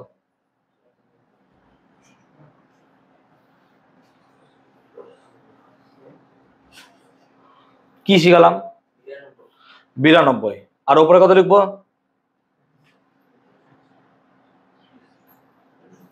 কি লিখবো বল না, 240 থেকে কত বাদ দেবো, 240 থেকে 4 বাদ দিলে 236 ধরলাম, এটার নাম হলো ওয়াই হলাম, ধরলাম। আর এখানে কত হবে তাহলে, 92 জায়গায় 90, ওয়াই এর জায়গায় আমি জেড লিখে দিলাম, অসুবিধা নাই, আর 236টা কত লিখবো, 200, বুঝতে পারলাম? তাহলে দেখ এইরকম ভাবে আমাদের পরীক্ষা প্রশ্ন দিতে পারে অনেক সময়, ঠিক আছে, তো এইগুলো আমরা করবো অঙ্কের আকারে, এগুলোকে করবো যখন অঙ্ক নেব আমরা, ক্লিয়ার? তাহলে আলফা বিটা গামা বিঘটনটা কি বোঝাতে পেরেছি পুরোপুরি কমপ্লিটলি, সকলকে বোঝাতে পারবে, ক্লিয়ার হয়েছে সবাই মোটামুটি ক্লিয়ার? তাহলে আলফা বিটা গামা বিঘটন পড়লাম, এবার আমরা ভর ত্রুটি আর বন্ধন শক্তি নিয়ে আলোচনা করব, ভর ত্রুটি আর বন্ধন শক্তি। ওকে দেখো, ভর ত্রুটি আর বন্ধন শক্তি নিয়ে যদি আলোচনা করতে চাই আমি, তাহলে ভর ত্রুটি কাকে বলে আগে বুঝতে হবে, ভর ত্রুটি কাকে বলে আগে বুঝতে হবে। দেখ ভর ত্রুটি কাকে বলে, আচ্ছা তুই উদাহরণ লে একটা, ধর আমি কথা মানে বলছি যে আমার কাছে যে বই আছে, ঠিক আছে, একটা বই বা একটা কোনো পেপার আছে, কোনো পেপার খবরের কাগজ আছে, সেই খবরের কাগজটাকে ধর 10টা টুকরো করলাম, 10টা টুকরো করলাম, টুকরো করার আগে সেই কাগজের যে পেপারটা ছিল নিউজ পেপার, সেটার ওজন বার করলাম, ভর বার করলাম, সেটা ভর বার করলাম, সেটা ভর মেপে দেখলাম কিছু একটা হলো, এবার আমি 10 টুকরো করলাম, 10 টুকরো করার পর আমি কি করছি, ওই প্রত্যেকটা টুকরোর আবার ভর বার করছি আলাদা আলাদা ভাবে, কটা ভর বেরোবে তাহলে স্যার 10টা ভর। এবার সেই 10টা ভরকে যদি যোগ করি তাহলে আগের ভরের সাথে সমান হবে না, হবে না, অবভিয়াসলি স্যার সমান হবে। উদাহরণটা এরকম যে আমি নিজেকে একবার ওজন বার মাপলাম, ধর আমার দেহে কোনো রক্ত নাই যে কাটলে পরে বেরিয়ে যাবে, আমি নিজেকে একবার পুরো পুরো ভর বার করলাম, আমার ভর কত, এবার আমি নিজের হাত দুটো কাটলাম, ঠ্যাং দুটো কেটে দিলাম, এবং এরকম 5টা টুকরো হয়ে গেল, প্রত্যেকটা টুকরো একটা একটা করে ওজন বার করলাম, হাতের পায়ের ঠ্যাঙের এরকম ওজন বার করলাম, দেওয়ার পর আমার টোটাল বডিটার ওজন যোগ করলাম, তাহলে আগের ওজনের সাথে বা ভরের সাথে নিশ্চয়ই আমার ভরটা কি হবে, সেম হবে, সেম হবে। তাহলে এখানেও তুই ভাব যে আমার কাছে ধর একটা নিউক্লিয়াস আছে, সেখানে ধর 6টা প্রোটন আছে আর 6টা নিউট্রন আছে, মানে এটা কি বলতো 6C12, হ্যাঁ না বল 6C12। এই 12টা মানে কি ভর সংখ্যা, তাই 12টা হচ্ছে ভর সংখ্যা। এর ভর কত 12U এরকম ভর 12U। এখন যদি আমি এক্ষেত্রে 6টা প্রোটনের ভর, এক একটা প্রোটনের ভর যদি x হয় আর এক একটা নিউট্রনের ভর যদি y হয়, তাহলে 6x আর 6y যদি যোগ করি, এই 6x + 6y কি 12 সাথে সমান হতে বাধ্য, হ্যাঁ না বল? নিশ্চয় বাধ্য। তাহলে হতো, কিন্তু প্রকৃতিতে দেখা যাচ্ছে আর হচ্ছে না। মানে আমি কোনো একটা নিউক্লিয়াসের ভেতরে যে সমস্ত কণাগুলো আছে তাদের প্রত্যেকটা যদি যোগফল বার করি আর নিউক্লিয়াসটার ভর দেখি, তাহলে সেই ভর দুটো সেম হচ্ছে না। দেখা যাচ্ছে যে নিউক্লিয়াসের ভর কিছুটা পরিমাণ কম হচ্ছে। উদাহরণটা এরকম, ধরো কোনো একটা নিউক্লিয়াস আমি নিয়েছি, কোনো একটা নিউক্লিয়াস আমার কাছে আছে, কনসিডার করো কোনো একটা নিউক্লিয়াস আছে, সেখানে প্রোটন সংখ্যা আমি ধরছি কত স্যার, জেড প্রোটন সংখ্যা, আর তার সাথে ধরছি প্রতিটা প্রোটনের ভর কত ধরছি স্যার, এমপি ধরলাম, এমপি মানে মাস অফ প্রোটন। আর আমি ধরলাম নিউট্রন সংখ্যা আমি ধরলাম এন, আর নিউট্রনের ভরটাকে আমি ধরলাম স্যার, নিউট্রনের ভরকে আমি ধরলাম mn। তাহলে প্রোটন সংখ্যা জেড আর নিউট্রন সংখ্যা যদি এন হয়, তাহলে নিউক্লিয়াসের ভর কত হবে স্যার, জেড এমপি প্লাস কত লিখবো, এন এম এন। আর এই পুরো ভরটা কার সাথে সমান হওয়া উচিত, এ এর সাথে, এই এ এর সাথে নাকি রে, ভর সংখ্যার সাথে। কিন্তু দেখা যাচ্ছে ভর সংখ্যার সাথে তার ভরটা সমান হচ্ছে না, বরং কিছুটা পরিমাণ কম হচ্ছে। এই যে পরিমাণ ভর কমে গেল, এই ভরটাকেই বলছি আমরা ভর ত্রুটি বা ডেল্টা এম। তাহলে ভর ত্রুটি কাকে বলে বুঝতে পারছি এবার? তাহলে ত্রুটি হয়ে গেল নাকি, কিছুটা পরিমাণ ত্রুটি হয়ে গেল। তার মানে 6টা প্রোটন আর 6টা নিউট্রন দিয়ে যখন একটা নিউক্লিয়াস তৈরি হচ্ছিল, তখন কিছুটা পরিমাণ ভর গায়েব হয়ে গেল ফাট করে। কোথায় গেল গায়েব হয়ে? মানে আমার ওই হাত পা গুলোকে কেটে আবার যদি আমার হাত পা লাগাতে চাও, তাহলে দেখা যাবে কিছুটা ভর নষ্ট হয়ে যাচ্ছে। তাহলে এই ভরটা গেল কোথায়? এগেইন কোশ্চেন, হোয়াই, কোথায় গেল? তখন এলো বিজ্ঞানী আইনস্টাইনের মাথায়। কি? আইনস্টাইন একটা কথা বলেছিলেন যে E সমান delta MC square. That means যে কিছু পরিমাণ ভর সম্পূর্ণরূপে যদি শক্তিতে রূপান্তরিত হয়, তাহলে E সমান ডেল্টা এমসি স্কোয়ার, এই ফর্মুলা চলবে। যেমন ধরো আমি যদি এই মার্কারটাকে পুরোপুরি পৃথিবী থেকে গায়েব করে দিই, গায়েব মানে পুরোপুরি ডিস্ট্রয়, এটাকে এনার্জিতে কনভার্ট করি, তাহলে এর এনার্জি হবে স্যার এমসি স্কোয়ারের সাথে সমান। গায়েব মিন্স এই নয় যে পোড়ানো, I am not talking about the burning, আমি পোড়ানোর কথা বলছি না, আমি বলছি কমপ্লিট ডিস্ট্রাকশন। যদি তুমি পদার্থের অবস্থা দেখো, তাহলে ভর একটা পদার্থর মানে মৌলিক সত্তা, কিন্তু এখন বলছে কি ভর বলে কোনো কিছু নেই, সবই এনার্জি। ভর হচ্ছে is a trapped version of energy, শক্তির একটা ট্র্যাপড ভার্সনকে আমরা ভর বলছি। তাহলে ভর বলতে এখন এরকম গল্পই নাই, তো ভর অ্যাকচুয়ালি শক্তিতে রূপান্তরিত হতে পারে। তখন কি ধারণা এলো, তাহলে এখানে যে ভরটা ত্রুটি হয়েছে না, সেই ভরটা অ্যাকচুয়ালি শক্তিতে রূপান্তরিত হয়ে গেছে। তাহলে কোন শক্তিতে রূপান্তরিত হয়েছে? তখন মাথায় এলো যে দেখো নিউক্লিয়াসকে আমরা যতই বলছি নিউক্লিয়াস স্টেবল, তাহলে নিউক্লিয়াসের ভিতরে কিছু তো শক্তি কাজ করছে, হ্যাঁ না বলো? যা প্রোটন নিউট্রন গুলোকে ধরে রেখেছে। তুমি বলবে স্যার নিউক্লিয় বল, হ্যাঁ নিউক্লিয় বল তো কাজ করছে, তার সঙ্গে সঙ্গে নিউক্লিয়াসের ভিতরে একটা এনার্জিও আছে, যে এনার্জি ওই প্রোটন নিউট্রন গুলোকে একত্রে বেঁধে রেখেছে, যে শক্তি নিউক্লিয়াসকে ভাঙতে দিচ্ছে না, যে শক্তি প্রোটন নিউট্রন গুলোকে একত্রে এক জায়গায় কনফাইন্ড রেখেছে, সেই শক্তিকে আমরা বলছি কি বন্ধন শক্তি, বাইন্ডিং এনার্জি। তাহলে বন্ধন শক্তি কাকে বলে স্যার?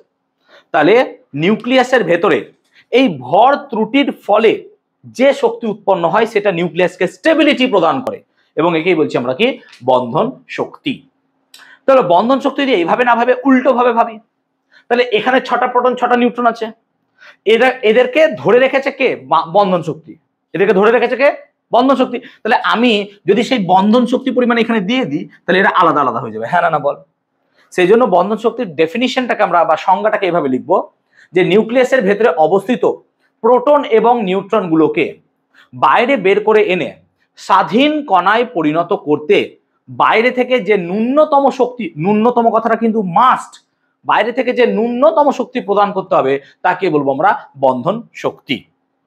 এবং বন্ধন শক্তিকে আমরা ইবি দিয়ে লিখবো, ইবি বাইন্ডিং এনার্জি, এবং ইবি সমান কত লিখবো, ডেল্টা এম সি স্কোয়ার। এবার ডেল্টা এম এর জায়গায় মানটা যদি তুই বসাস তাহলে জেড এমপি প্লাস এনএমএন, এখান থেকে একটা অঙ্ক এসেছিল এই বছর মাধ্যমিকে, মাইনাস এ পুরোটার সাথে সি স্কোয়ার, নাকি রে? এই হলো গল্প।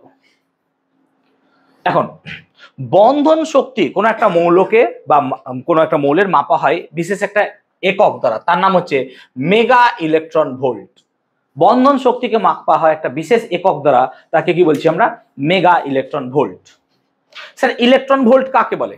মাথায় রাখবো 1 ইলেকট্রন ভোল্ট মানে বোঝায় একটা ইলেকট্রন 1 ভোল্ট বিভবের মধ্য দিয়ে গেলে পরে যে পরিমাণ শক্তি অর্জন করে তাকে বলা হয় 1 ইলেকট্রন ভোল্ট। তাহলে 1 ইলেকট্রন ভোল্ট কাকে বলে স্যার? একটি ইলেকট্রন 1 ভোল্ট বিভব প্রভেদের মধ্য দিয়ে গেলে যে পরিমাণ শক্তি অর্জন করে তাকে বলা হয় 1 ইলেকট্রন ভোল্ট। আই রিপিট, একটি ইলেকট্রন 1 ভোল্ট বিভব প্রভেদের মধ্য দিয়ে গেলে পরে যে পরিমাণ শক্তি অর্জন করে তাকে বলা হয় 1 ইলেকট্রন ভোল্ট। তাহলে এটা হচ্ছে 1 ইলেকট্রন ভোল্টের গল্প। একটা ইলেকট্রন 1 ভোল্ট বিভবের মধ্য দিয়ে গেলে যে পরিমাণ শক্তি অর্জন করবে। তাহলে 1 ইলেকট্রন ভোল্ট মানে কত স্যার? একটা ইলেকট্রন মানে কত? 1.602 into 10 to the power minus 19 into 1 volt. তাহলে এটা হয়ে যাবে 1.602 into 10 to the power minus 19 joule. তাই এই রিলেশনটা মাথায় রাখবি, 1 ইলেকট্রন ভোল্ট মানে হচ্ছে এত জুল। এখন আমরা আইনস্টাইনের তত্ত্ব থেকে একটা কথা বুঝলাম যে কিছু পরিমাণ ভর শক্তিতে রূপান্তরিত হলে পরে সেক্ষেত্রে যে ফর্মুলাটা কাজে লাগে E equal to MC square. তাহলে সত্যিই যদি কিছু পরিমাণ ভর শক্তিতে রূপান্তরিত করতে চাই আমরা, তাহলে কতটা পরিমাণ শক্তি উৎপন্ন হবে সেটা একটু ভাবতে পারি। আমরা এখানে যে ভরের কথা বলছি, যে ভরটাকে আমরা শক্তিতে রূপান্তরিত করব সেই ভরটা কত? আমরা সেই ভরটাকে ধরছি অ্যাটমিক মাস ইউনিট বা পারমাণবিক ভর 1 AMU। 1 AMU কত? না তো স্যার 1 AMU মানে হয় 1.6605 into 10 to the power minus 27 KG. এই মাসটাকে আমি শক্তিতে রূপান্তরিত করবো, মানে বুঝতে পারছো কত ছোট ভর? স্যার এত ছোট মানে কি কত ছোট? না তো 1.66 এর নিচে একের পিছনে 27টা শূন্য বসাও, মানে একের পিছনে 27টা শূন্য দিয়ে ভাগ, মানে বুঝতে পারছো কি দাঁড়াবে? কিছুই দাঁড়াবে না। মানে যে ভরকে তুমি কল্পনাও করতে পারো না, একটা প্রোটনের ভরের সঙ্গে প্রায় সমান, এরকম একটা ভরকে আমরা শক্তিতে রূপান্তরিত করব। তাহলে শক্তিতে রূপান্তরিত করলে পরে উৎপন্ন শক্তি বা আমরা বলতে পারি এটাকে তুল্য শক্তি। তুল্য শক্তির পরিমাণ কত হবে স্যার? MC square. এটা তো শিখিয়েছেন এতদিন, এমসি স্কোয়ার। এবার এম কত? না তো আমি এখান থেকে লিখছি এম কত স্যার? এম মানে তো 1.6605 into 10 to the power minus 27, নিশ্চয়ই জানো এটা। এই ওকে। আর সি স্কোয়ার মানে কত রে? 3 ইন্টু 10 টু দি পাওয়ার 8 এর হোল স্কোয়ার, ঠিক তো বিক্রম বলো?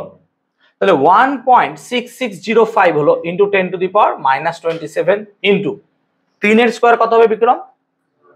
9 হলো। আর 10 টু দি পাওয়ার 8 এর স্কোয়ার কত হয়? 10 টু দি পাওয়ার 16। তাহলে এই হলো গল্প।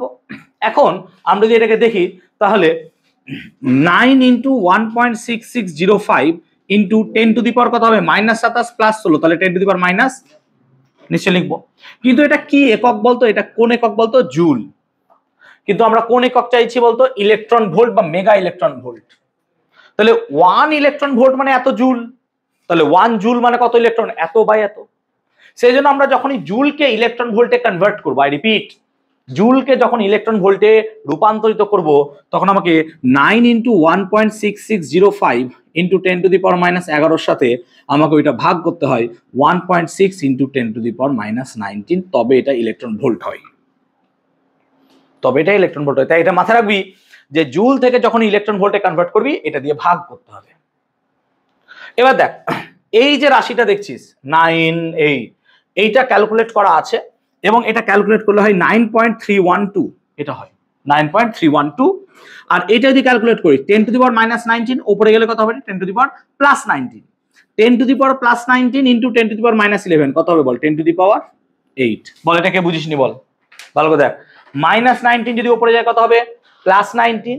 আর 10 to the power plus 19 into 10 to the power minus 11 কত হবে বেটা? 10 টু দি পাওয়ার। এবার দেখ 9.312 into 10 to the power 2 into 10 to the power 6, এত কি লিখতে পারবো? হ্যাঁ না বল? 8 কে নিচে ভেঙে লিখবো। 10 to the power 6 electron volt, এটা মানে কি রে? দেখ 9-এ পড়েছিস 10⁻³ মানে কিলো, 10⁻6 মানে মেগা, 10⁻9 মানে গিগা, 10⁻12 মানে কি টেরা, 10⁻15 মানে কি পেটা, এগুলো শিখেছিলিস। তেমনি মনে করে দেখ মিলিমিটার, মাইক্রোমিটার, ন্যানোমিটার, মনে পড়ছে পিকোমিটার, ফেমটোমিটার। তাহলে এইটা গুণ করলে হয়ে যায় 931.2, এটা হচ্ছে মেগা ইলেকট্রন ভোল্ট। তাই মাথায় রাখবি যে 1 ইউ বা অ্যাটমিক মাস ইউনিটের তুল্য শক্তি হচ্ছে 931.2 মেগা ইলেকট্রন ভোল্ট। তাই এটা মাথায় রাখবি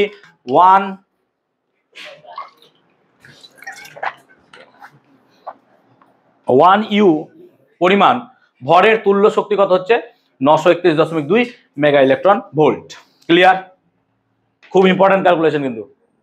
এখন আমরা যে বন্ধন শক্তি নিয়ে আলোচনা করছিলাম, আমরা বন্ধন শক্তির বদলে বন্ধন শক্তির সঙ্গে আরো একটা টার্মকে আলোচনা করি, তাকে বলা হয় বন্ধন শক্তি প্রতি নিউক্লিয়ন। বন্ধন শক্তি প্রতি নিউক্লিয়ন, এটাকে অনেক সময় বলা হয় বাইন্ডিং ফ্র্যাকশন। এটাকে অনেক সময় বলা হয় বাইন্ডিং ফ্র্যাকশন। তাহলে বন্ধন শক্তি প্রতি নিউক্লিয়ন, এটাকে অনেক সময় কি বলি আমরা? Binding fraction. তাহলে বন্ধন শক্তি প্রতি নিউক্লিয়ন, এটাকে অনেক সময় আমরা বলি বাইন্ডিং ফ্র্যাকশন। তাহলে বন্ধন শক্তি প্রতি নিউক্লিয়নকে আমরা কি দিয়ে লিখতে পারবো না? তো বাইন্ডিং ফ্র্যাকশন বা বন্ধন শক্তি নিউক্লিয়নটাকে আমরা এফবি দিয়ে লিখবো। ফেসবুক নয় কিন্তু, হ্যাঁ, এফবি, হ্যাঁ, বাইন্ডিং ফ্র্যাকশন। এফবি মানে হবে তাহলে sir binding energy by EB by A, এটা হচ্ছে বাইন্ডিং ফ্র্যাকশন। এই বাইন্ডিং ফ্র্যাকশনের সাথে ভর সংখ্যার একটা বিশেষ গ্রাফ আছে। তাহলে এই দিকটা হচ্ছে বাইন্ডিং ফ্র্যাকশনকে প্রকাশ করছে, এই দিকটা ভর সংখ্যাকে প্রকাশ করছে। এবং যে গ্রাফটা আমরা পাই সেই গ্রাফটা মোটামুটি এরকম টাইপের গ্রাফ, দ্বারা একটা বিউটিফুল গ্রাফ। এই গ্রাফের মধ্যে যে পিক পয়েন্ট গুলো দেখছো, প্লিজ কনসেন্ট্রেট করো। এই গ্রাফের মধ্যে যে পিক পয়েন্ট গুলো দেখছো, সেই পিক পয়েন্ট গুলোর বাইন্ডিং ফ্র্যাকশন সব থেকে বেশি, অর্থাৎ বন্ধন শক্তি প্রতি নিউক্লিয়ন সব থেকে বেশি। এবার এদের বন্ধন শক্তি প্রতি নিউক্লিয়ন বেশি মানে কি? যে সমস্ত এলিমেন্ট বা মৌলের বন্ধন শক্তি প্রতি নিউক্লিয়ন বেশি হবে তারা খুব স্টেবল হবে, সুস্থিত হবে। তাহলে এরকম কিছু মৌল আছে যারা নিউক্লিয়াস খুব সুস্থিত, এদের বন্ধন শক্তি প্রতি নিউক্লিয়নের মান হাই। আবার যাদের বন্ধন শক্তি প্রতি নিউক্লিয়নের মান একটু কম, দেখো শেষের দিকে কম, এগুলো কারা বলতো? ইউরেনিয়াম, মনে পড়ছে, নেপচুনিয়াম, এই সমস্ত এলিমেন্টের ক্ষেত্রে। তাহলে তাদের নিউক্লিয়াস কি হচ্ছে? আনস্টেবল। আনস্টেবল হওয়ার জন্য তারা সহজেই কি করছে? ভেঙে যাচ্ছে এবং ডিসইন্টিগ্রেশন হচ্ছে। এবং কি হচ্ছে? ডিসইন্টিগ্রেশন হচ্ছে। যেমন তেজস্ক্রিয়তা, তেজস্ক্রিয়তা তার একটা বড় উদাহরণ, ডিসইন্টিগ্রেট হচ্ছে।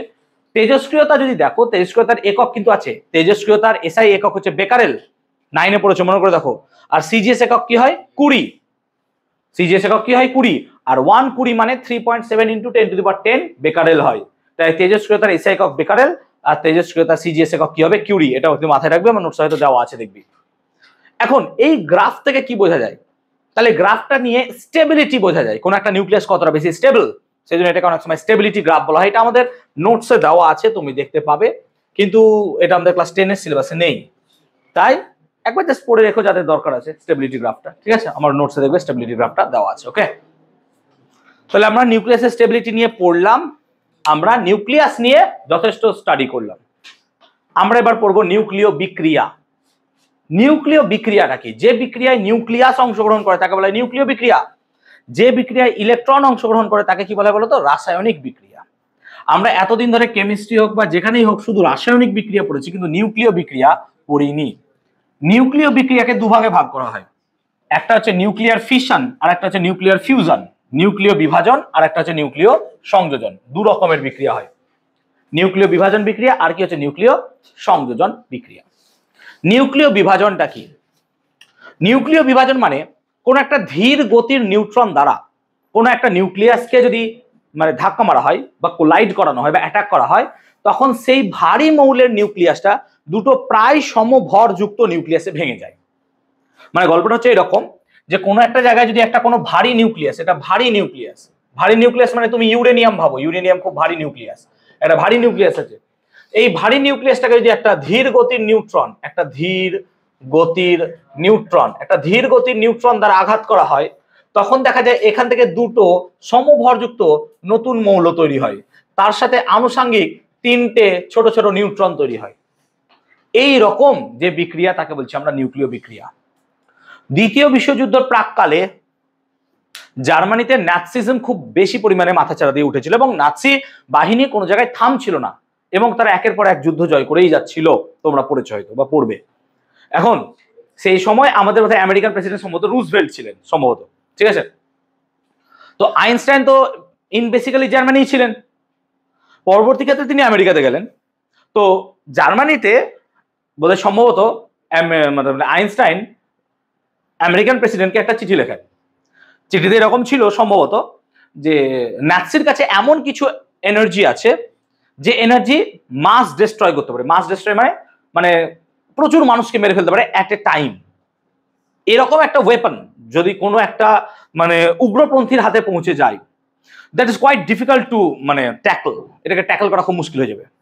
তখন আমেরিকান প্রেসিডেন্টের মাথায় চিন্তার ঘুম চলে এলো, ঘুম চলে গেল, এমন অবস্থা দাঁড়ালো। তো তখন তিনি চাইলেন যে এমন কিছু এনার্জি আমাদের হাতেও আসুক যাতে নাৎসিরা গোটা ওয়ার্ল্ড আমাদেরকে ভয় পায়। তো সেই সময় তখন মোটামুটি কিছু সায়েন্টিস্টকে নিয়ে, তার মধ্যে সব থেকে লিডার মোটামুটি ছিলেন বলতে পারে বিজ্ঞানী ওপেনহাইমার। তো তাকে লিডার নিয়ে একটা এরকম মোটামুটি চিন্তা ভাবনা করা হলো। তার সঙ্গে অনেক বিজ্ঞানী ছিলেন, বিজ্ঞানী টেইলর ছিলেন ওয়ান অফ দ্য ফাইনেস্ট বিজ্ঞানী, আর অনেকেই ছিলেন। তো তখনকার কালে নেওয়া হলো এবং তখন এই রকম ঘটনাকে কাজে লাগানোর চেষ্টা করা হচ্ছিল, কিন্তু দুর্ভাগ্যক্রমে তখনও এটা পাওয়া যায়নি যখন ওপেনহাইমার এই কাজটা শুরু করছিলেন। চমৎকার ঘটনা ঘটলো জার্মানিতেই। বিজ্ঞানী অটো হান নামক একজন বিজ্ঞানী, তার সঙ্গে আরো দু একজন ছিল, নাম মনে পড়ছে না এই মুহূর্তে। অটো হান এরকমই ল্যাবে একটা ভারী নিউক্লিয়াসকে এরকম দুটো টুকরো করতে সাহায্য করলো। তো ভালো একটা নিউক্লিয়াস যার ব্যাসার্ধ 10⁻⁻15 মিটার, মানে ভাবতে পারিস কত ছোট। মানে আমাদের চুল যদি হয় মোটামুটি মাইক্রোমিটার অর্ডারে, আমাদের চুলকে যদি মোটামুটি আমাদের চুলের থেকে 1/4 এরকম টুকরো, কত ছোট হতে পারে জাস্ট ইমাজিন কর একটা চুলের ডায়ামিটারের থেকে। সেই রকম নিউক্লিয়াসকে তুমি এরকম ভাবে ভেঙে ফেলছো এবং ল্যাবে। এবং শুধু ভাঙলেই হলো না, এখান থেকে যে 3টে নিউট্রন বেরোলো, এই 3টে নিউট্রন আবার কি করছে, আবার 3টে এরকম ভারী নিউক্লিয়াসকে অ্যাটাক করছে। তার ফলে এখান থেকে আরো 3টে তৈরি হচ্ছে, এখান থেকে 3টে তৈরি হচ্ছে এবং এখান থেকে 3টে তৈরি হচ্ছে। এভাবে চেইনের মতো রিয়াকশনটা ছুটতে চলছে এবং রিয়াকশন চলবেই। ওপেনহাইমার এই ঘটনাটাকেই লক্ষ্য করলেন এবং তিনি বললেন যে এইরকম যদি করা যায় তাহলে পরে কয়েক সেকেন্ডের মধ্যে একটা বিশাল রকমের এখানে বিস্ফোরণ তৈরি করা যেতে পারে এবং তার ফলে যে টেম্পারেচার রাইজ করবে তা কয়েক হাজার ডিগ্রি সেলসিয়াস চলে যাবে। তো এর ওপরই মোটামুটি পরীক্ষা নিরীক্ষা হলো এবং প্রথম যে বমটা মোটামুটি চালানো হয়েছিল আমেরিকাতে, টেস্ট ট্রিনিটি বোধহয় সম্ভবত, অপারেশন ট্রিনিটি, ঠিক আছে। ট্রিনিটি হওয়ার পর তোমরা জানো হিরোশিমা নাগাসাকিতে 6 আগস্ট অ্যান্ড 9 আগস্ট পৃথিবীর প্রথম অ্যাটমিক বোম মাস ডিস্ট্রাকশনের জন্য ফেলা হয়েছিল আমেরিকা দ্বারা। এবং সেই আমেরিকা এখন শান্তির দূত বা শান্তির কথা বলে, ঠিক আছে, যে একসময় জাপানকে মেরে শেষ করে দিয়েছিল। তো 6 আগস্ট আর 9 আগস্ট এরকম দুটো মাস ডিস্ট্রাকশনের জন্য ফেলা হয়েছিল এবং বলা হয়েছে যে সেইখানে যেখানে বোম পড়েছিল অ্যাকচুয়ালি সেই জায়গায় কিছু মানুষের সঙ্গে সঙ্গে বাষ্পীভূত হয়ে গেছিল এবং বলা হয় যে সেই জায়গাটায় তাদের ছায়াটা ট্র্যাপ হয়ে গেছিল এবং অনেকে শ্যাডো দেওয়ালে পাওয়া যায়। না ভাবতে পারো কিরকম ডিস্ট্রাকশন হতে পারে, কেন হচ্ছে এটা, ওয়াই। তো একটা সিম্পল বিক্রিয়া যদি দেখি আমরা, তাহলে এটা ধরো সেই নিউট্রনটা, যে নিউট্রনটা বিক্রিয়া করবে এটাকে বলবো প্রজেক্টাইল, যে আমার আঘাত করবে কাকে, টার্গেট নিউক্লিয়াসকে। এটা হচ্ছে সেই টার্গেট নিউক্লিয়াস 92U235 ইউরেনিয়ামের একটা আইসোটোপ। এবার এই টার্গেট নিউক্লিয়াসে যাওয়ার পর এই নিউক্লিয়াসটা ভেঙে যাবে এক্স্যাক্টলি লাইক দিস। একটা তৈরি করবে 56 বেরিয়াম 141 আর একটা তৈরি করবে 36 ক্রিপ্টন 92। তাহলে একটা বেরিয়াম আর একটা ক্রিপ্টন তৈরি করলো, কিন্তু তার সঙ্গে সে আনুষাঙ্গিক আরো 3টে নিউট্রন তৈরি করলো আর তার সঙ্গে সে তৈরি করলো huge energy 200 million electron volt. আমি এটা একটা নিউক্লিয়াসের কথা বলছি, একটা নিউক্লিয়াস। কিন্তু তুমি ভাবো যে ইউরেনিয়ামের ভর সংখ্যা যদি 235 হয়, তাহলে বেসিক্যালি 235 গ্রাম যদি ইউরেনিয়াম নাও, তাতে পরমাণু বা নিউক্লিয়াসের সংখ্যা কত স্যার, 6.022 × 10⁻23। একের পিছনে 23খানা শূন্য। তাহলে একটা নিউক্লিয়াসকে ভাঙলে যদি এরকম হয়, তাহলে যদি কয়েক সেকেন্ডে 235 গ্রাম ইউরেনিয়াম ভেঙে যায়, তাহলে কত হিউজ এনার্জি তৈরি করতে পারবে। বেসিক্যালি 235 গ্রাম ইউরেনিয়াম ভাঙেই না, এটা ভাঙতে অনেক সময় লাগে। তাহলে মানে তার আগে এত পরিমাণ এনার্জি তৈরি হয়ে যায় যে সেই জায়গা পুরোপুরি ডিস্ট্রয় হয়ে যেতে পারে। তো এই ঘটনাকে একটা ছোট্ট মিসাইলের মধ্যে লঞ্চ করা হলো বা রাখা হলো এবং তার নাম দেওয়া হলো কি অ্যাটমিক বম। এবং এটা মানব ইতিহাসের সব থেকে ভালো আবিষ্কার অ্যাটমিক বম, যা জনসংখ্যা কমাতে কাজে লাগবে ভবিষ্যতে এবং পৃথিবীকে ধ্বংস করতেও কাজে লাগবে অবভিয়াসলি। তো অ্যাটমিক বোম এইভাবে তৈরি করা হয়েছিল এবং লঞ্চ করা ছিল। কিন্তু অ্যাটমিক বোমের থেকেও আমরা আরো এক কদম ভালো এখন শিখেছি, সেটা হচ্ছে কি এটাকে যদি কন্ট্রোল করতে পারি। দেখো এটাকে কন্ট্রোল করা যাচ্ছিল না, কিন্তু এটাকে যদি কন্ট্রোল করতে পারি তাহলে পরে এখান থেকে কিন্তু এনার্জি পেতে পারি। তাই এটাকে ল্যাবে বা কোনো একটা পাওয়ার প্ল্যান্টে কন্ট্রোল করা হয়। সেই জন্য এই যে শৃঙ্খল বিক্রিয়া বলছি আমরা, এই শৃঙ্খল বিক্রিয়াটাকে বলবো নিয়ন্ত্রিত শৃঙ্খল বিক্রিয়া, because it will be controlled. কারা কন্ট্রোল করবে? আমরা কন্ট্রোল করব। কিভাবে করা হয়? তাহলে একটা নিউক্লিয়ার পাওয়ার প্ল্যান্ট, যেটার এগেনস্টে কে ছিল? আমেরিকা। যখন আমাদের প্রথম নিউক্লিয়ার এনার্জি আসে, প্রথম অটল বিহারী বাজপেয়ীর আমলে বা তার আমলে, তো তখন প্রথম আমাদের মোটামুটি এই আমেরিকায় বাধা দিয়েছিল না, হবে না, কারণ তারা নিজেদের এনার্জি নিজেদের হাতে রাখতে চায়। ওকে, হোয়াটএভার। তো এখন যাই হোক, তো আমাদের ধরো এরকম আমাদের একটা চেম্বার আছে, কনসিডার করো এরকম একটা চেম্বার, এরকম চেম্বার যেটা মাটির তলে আছে এবং তার দেওয়ালগুলো হবে 10 ফিট চওড়া কংক্রিট দিয়ে। কেন 10 ফিট চওড়া? বিকজ রেডিয়েশন লিক যেন না হয়। এবং আমাদের এই চেম্বারটা, যে চেম্বার আমরা বসে আছি, ধরো এই চেম্বারটা পুরো ভারী জল দিয়ে ভর্তি হবে। ভারী জল আর হালকা জল কি স্যার? নর্মাল যে জলটা আমরা ইউজ করি দৈনন্দিন জীবনে, এটা হচ্ছে H2O, এটাকে বলি হালকা জল বা নর্মাল জল। কিন্তু হাইড্রোজেনের একটা ভারী আইসোটোপ আছে, তার নাম কি? ডাইটেরিয়াম বা ডয়টেরিয়াম। এই ডয়টেরিয়াম দিয়ে যে জল তৈরি হবে তাকে বলবো D2O বা ডয়টেরিয়াম অক্সাইড, এটাকে বলবো ভারী জল। এই ভারী জলটা কি করে? মডারেটর রূপে কাজ করে। মাধ্যমিকের কোশ্চেন বা পারুল টার্গেটে বহু জায়গায় কোশ্চেন দেবে যে নিউক্লিয়ার পাওয়ার প্ল্যান্টে মডারেটর হিসেবে কি ইউজ করা হয়, মাথায় রাখবে ভারী জল। তাহলে এই ভারী জল দিয়ে পুরো ভর্তি করে দিলাম। আর ধরো এই জায়গাটা একটা ইউরেনিয়াম রড, যার উপর বিক্রি হবে, যেখানে টার্গেট রাখা আছে ইউরেনিয়ামটাকে রেখে দিয়েছি। আর এখানে কি হবে? একটা ধীর গতির নিউট্রন দিয়ে আমরা একে চালনা করব। ধীর গতির নিউট্রন যদি না হয়, খুব ফাস্ট নিউট্রন হলে কি হবে? ও অ্যাটাক না করে ভেদ করে পালিয়ে যাবে। তার জন্য নিউট্রনটাকে ধীর গতির হতে হবে। এই ধীর গতির নিউট্রনটাকে অনেক সময় বলা হয় তাপীয় নিউট্রন বা থার্মাল নিউট্রন। আমার নোটসে দেওয়া আছে, don't worry about that. Thermal neutron, ঠিক আছে, থার্মাল নিউট্রন। এবং এই থার্মাল নিউট্রনটা হচ্ছে 10⁻⁻² মিলিয়ন ইলেকট্রন ভোল্টের নিউট্রনকে বলা হয় থার্মাল নিউট্রন, তাপীয় নিউট্রন। তাহলে তাপীয় নিউট্রন বা এরকম ধীর গতি নিউট্রন দিয়ে টুক টুক টুক টুক টুক করে যাবে ওর কাছে, দিয়ে ওকে অ্যাটাক করবে এবং ভারী জলটা এখানে মডারেটর রূপে কাজ করবে। এবং যখনই ওখানে অ্যাটাক করবে, সঙ্গে সঙ্গে কি হবে? একটা বিস্ফোরণ তৈরি হবে এবং একটা বিক্রিয়া হু হু করে শুরু হবে। কিন্তু বিক্রিয়া শুরু হতে বেশি দেবো না। তাহলে কি করে একে থামাবো স্যার? একে কন্ট্রোল করবো কি করে? দেখো এই বিক্রিয়াটা বেড়ে যাচ্ছে বিকজ অফ দ্যাট নিউট্রন, এই বাজে নিউট্রনগুলোর জন্য। তাহলে নিউট্রনগুলো যদি কমে যায়, তাহলে বিক্রিয়াও কি হয়ে যাবে? কমে যাবে। তাহলে এমন কিছু পদার্থ ওখানে রেখে দেবো যারা নিউট্রনকে শোষণ করে নেয়। নিউট্রন শোষক, তারা কি করবে? নিউট্রনগুলোকে শোষণ করে নেবে। তার ফলে বিক্রিয়ার বেগ কি হয়ে যাবে? স্লো ডাউন হয়ে যাবে। সেই জন্য আমরা ইউজ করি ক্যাডমিয়াম দণ্ড। কি ইউজ করি? Cadmium rod. তখন কি করা হয়? উপর থেকে ক্যাডমিয়াম রড ফেলে দেওয়া হয়। ক্যাডমিয়াম রড উপর থেকে ফেলে দিলে ক্যাডমিয়াম গুলো কি করবে? নিউট্রনগুলোকে ধরে ধরে নেবে। আমি যত সহজে ব্যাখ্যা করছি অত সহজ নয় কিন্তু, হ্যাঁ। তো ক্যাডমিয়াম রড গুলোকে ধরে নেবে নিউট্রনগুলোকে, বাস বিক্রিয়া কি হয়ে গেল? Slow down. এবার ধর্ম হচ্ছে বিক্রিয়াটাকে ফাস্ট করতে হবে, ক্যাডমিয়াম গুলোকে একটু তুলে নেবো, বিক্রিয়া ফাস্ট হয়ে গেল। বিক্রিয়া স্লো করা যাবে, ক্যাডমিয়াম পুরোটা ডুবিয়ে দিব। আমি কি বুঝতে পারলাম ব্যাপারটা? তাহলে এইভাবে আমরা নিউক্লিয়ার পাওয়ার প্ল্যান্টে ওই জায়গাটায় হিট তৈরি করলাম। এই হিটটাকে কি করা হবে? পরবর্তী চেম্বারে পাঠানো হবে হিট এক্সচেঞ্জারের মাধ্যমে। পরবর্তী চেম্বারে হিট এক্সচেঞ্জারের মাধ্যমে কি করবে? হিটগুলো ওখানে যাবে আর ওখানে নর্মাল জল থাকবে। নর্মাল জল কি করবে? ওই হিটগুলো পেয়ে নর্মাল জলগুলো বাষ্পীভূত হবে এবং স্টিম তৈরি করবে। ওই স্টিমটাকে কাজে লাগাবো আমরা কোথায়? তাপ বিদ্যুতের মতো। বুঝতে পারছি এবার? দিয়ে আমরা কি করবো? টারবাইন ঘোরাবো আর কি পাবো? বিদ্যুৎ পাবো। স্যার এটা কয়লার সাথে এটা পার্থক্য কি? কয়লার মতন? হ্যাঁ, কয়লার মতনই, কিন্তু এখানে 1 গ্রাম ইউরেনিয়ামকে পোড়ালে পরে যা পাবো সে 2-3 টন কয়লাতেও পাবো না। 1 গ্রাম ইউরেনিয়াম পুড়িয়ে আমি যে পরিমাণ এনার্জি পাবো সেখানে 2-3 টন কয়লাতেও পাবো না। তাহলে এর এনার্জি এফিসিয়েন্সি অনেক বেশি। কিন্তু দুর্ভাগ্যক্রমে কয়লা যত বেশি পাওয়া যায়, ইউরেনিয়াম তত কম পাওয়া যায়। তার রিজন হচ্ছে ইউরেনিয়াম ভারী। ইউরেনিয়াম ভারী হওয়ার জন্য সে কেন্দ্রে চলে গেছে, ওপরে কিছু পরিমাণ থেকে গেছে। আমাদের দেশের মধ্যে ঝাড়খণ্ডে পাওয়া যায়। ঝাড়খণ্ডে মোটামুটি ইউরেনিয়াম আছে। আর ঝাড়খণ্ড হচ্ছে এমন একটা রাজ্য যে আমাদের দেশকে সব থেকে বেশি প্রাকৃতিক সম্পদ দিয়েছে। বন থেকে আরম্ভ করে, খনিজ সম্পদ থেকে আরম্ভ করে, পশ্চিমবঙ্গের জন্য ভালো ভালো নদী দিয়েছে, দামোদর বলতে পারো বা সুবর্ণরেখা বলতে পারো, হোয়াটএভার, সেগুলো সব দিয়েছে। কিন্তু সব থেকে অবহেলিত রাজ্যের তালিকা যদি দেখো না, ঝাড়খণ্ড বানাতে। ঝাড়খণ্ডে যেখান থেকে ইউরেনিয়ামকে তোলা হয়, তার আশেপাশে কিছু গ্রাম আছে, তুমি যদি সেই গ্রামগুলোকে দেখো, আমি অনেক সময় ডকুমেন্টারিতে দেখি, সেই গ্রামে কোনো একটা বাচ্চা, বাবা, মা কাউকে দেখবে না যে তারা সুস্থ সবল। তাদের প্রত্যেকের কোনো না কোনো ডিফেক্ট আছে। কেন বলো তো? Because of that radiation. কারণ সেখান থেকে ইউরেনিয়াম তোলা হচ্ছে না, ইউরেনিয়াম রেডিয়েশন হয়। ওই রেডিয়েশনের জন্য কি হচ্ছে, ওই পুরো পরিবার, পুরো গ্রাম, পুরো ইফেক্টেড।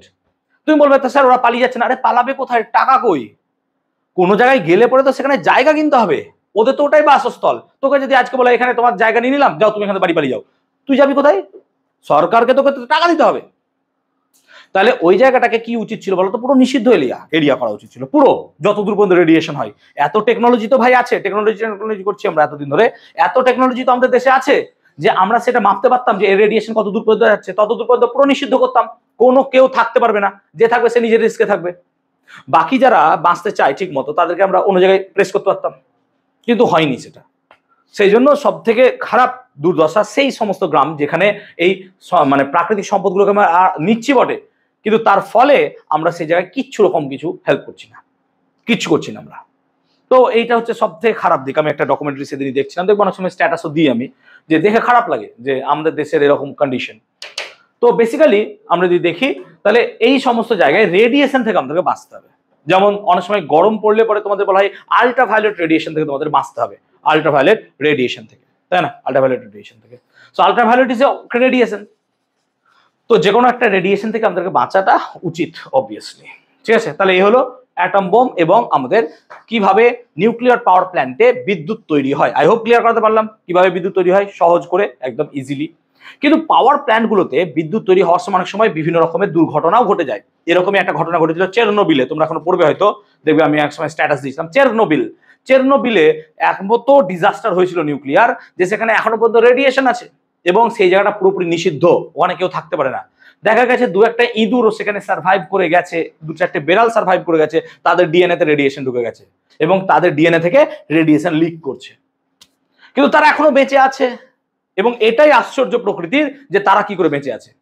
যখনই তাদেরকে দু একজনকে, দুটো ইঁদুরকে ওই রেডিয়েশন থেকে বাইরে বের করে আনা গেছিল, তারা মারা গেছিল। মানে তারা রেডিয়েশনে বেঁচে থাকছে, নর্মালি বাঁচতে পারছে না। তাহলে বেসিক্যালি তাহলে দেখা যাচ্ছে যে প্রকৃতির সঙ্গে প্রকৃতির সবকিছু অ্যাডাপ্ট হয়ে যায় নিজে নিজেই। আমরা নিজেরা প্রকৃতিকে অ্যাডাপ্ট করতে পারছি না, আমরা প্রকৃতির সঙ্গে নিজেরা অ্যাডাপ্ট হতে পারছি না। হোয়াটএভার। তো এইরকম ঘটনা ঘটে। এরকমই জাপানের ফুকুশিমা, তোমরা পড়বে, ফুকুশিমাতে এরকম ঘটনা ঘটেছিল। ঠিক আছে, তো এই ঘটনাগুলো একবার আছে, একবার রিডিং দিয়ে রাখবে। অ্যাটমিক বোমের যদি পাওয়ার বলি, power, if we talk about the power, তো জাপানের হিরোশিমা নাগাসাকিতে যে বোমটা ফেলা হয়েছিল, তারপর বিভিন্ন সময় বিভিন্ন বিজ্ঞানী বলবো না, মোটামুটি দেশ, তারা চেয়েছে তাদের দেশের পরমাণু অস্ত্র থাকুক। আমাদের দেশেও আছে, বিভিন্ন দেশে আছে পরমাণু অস্ত্র। এবার অস্ত্রের পাওয়ার বিভিন্ন রকম। আমেরিকা 1945 সালে 6 আগস্ট আর 9 আগস্ট গোটা বিশ্বকে দেখিয়ে দিল যে মানুষের হাতে কি রকম শক্তি আসতে পারে এবং তার খারাপ দিক হতে পারে। এরপর রাশিয়া এবং বিভিন্ন দেশ চেষ্টা করলো তাদের এই মধ্যে এই অ্যাটমিক বোমের কম্পিটিশন, অর্থাৎ আমার কাছে বেশি, তোমার কাছে কম। এখনো পর্যন্ত পাওয়া তথ্য অনুযায়ী মোটামুটি রাশিয়ার কাছে প্রায় 7,500 অ্যাটমিক বোম আছে, আর আমেরিকার কাছে মোটামুটি 5,500 থেকে 6,000, আমি ভুলও হতে পারি মোটামুটি। ভারতের কাছে মোটামুটি 135-40টা আছে, পাকিস্তানের কাছে মোটামুটি 135-40, প্রায় সেম কাছাকাছি আছে। ঠিক আছে, এরকম তথ্য মোটামুটি আছে। আর সবার কাছে তো অ্যাটমিক বোম নাই। এবার যদি আমরা গ্রাফ দেখি না, যে যখন কোনো জায়গায় অ্যাটমিক বোম পড়ে, সেই জায়গাটা একটা এরকম মাশরুমস তৈরি হয়, একটা মাশরুম অ্যাটমিক বোমের, কোনো জায়গায় যদি অ্যাটমিক বোম পড়ে এবং এটা ডিটোনেট করা হয়।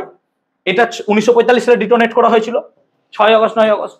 তার মাশরুমটা ছিল এতটা, ধর উদাহরণ দিচ্ছি যে মাটি থেকে 200 ফিট 300 ফিট উপরে উঠলো, ধর কথা আমরা বলছি। এবং লাস্ট যে বোমটা টেস্ট করা হয়েছিল, সম্ভবত আমার যত ধারণা 1961 সালে রাশিয়া জার নামক একটা বোম টেস্ট করেছিল, TSAR, জার, এবং তার পাওয়ার এর থেকে ছিল প্রায় 10,000 গুণ বেশি। মানে এর 100 ফিট বা 200 ফিট যদি ওপরে উঠে, তাহলে এর থেকে প্রায় 10,000 গুণ, মানে 2-3 লাখ ফিট ওপরে উঠে যাবে। প্রায় মাউন্ট এভারেস্টের কাছাকাছি তার গম্বুজ তৈরি হবে, তার বেশি হতে পারে।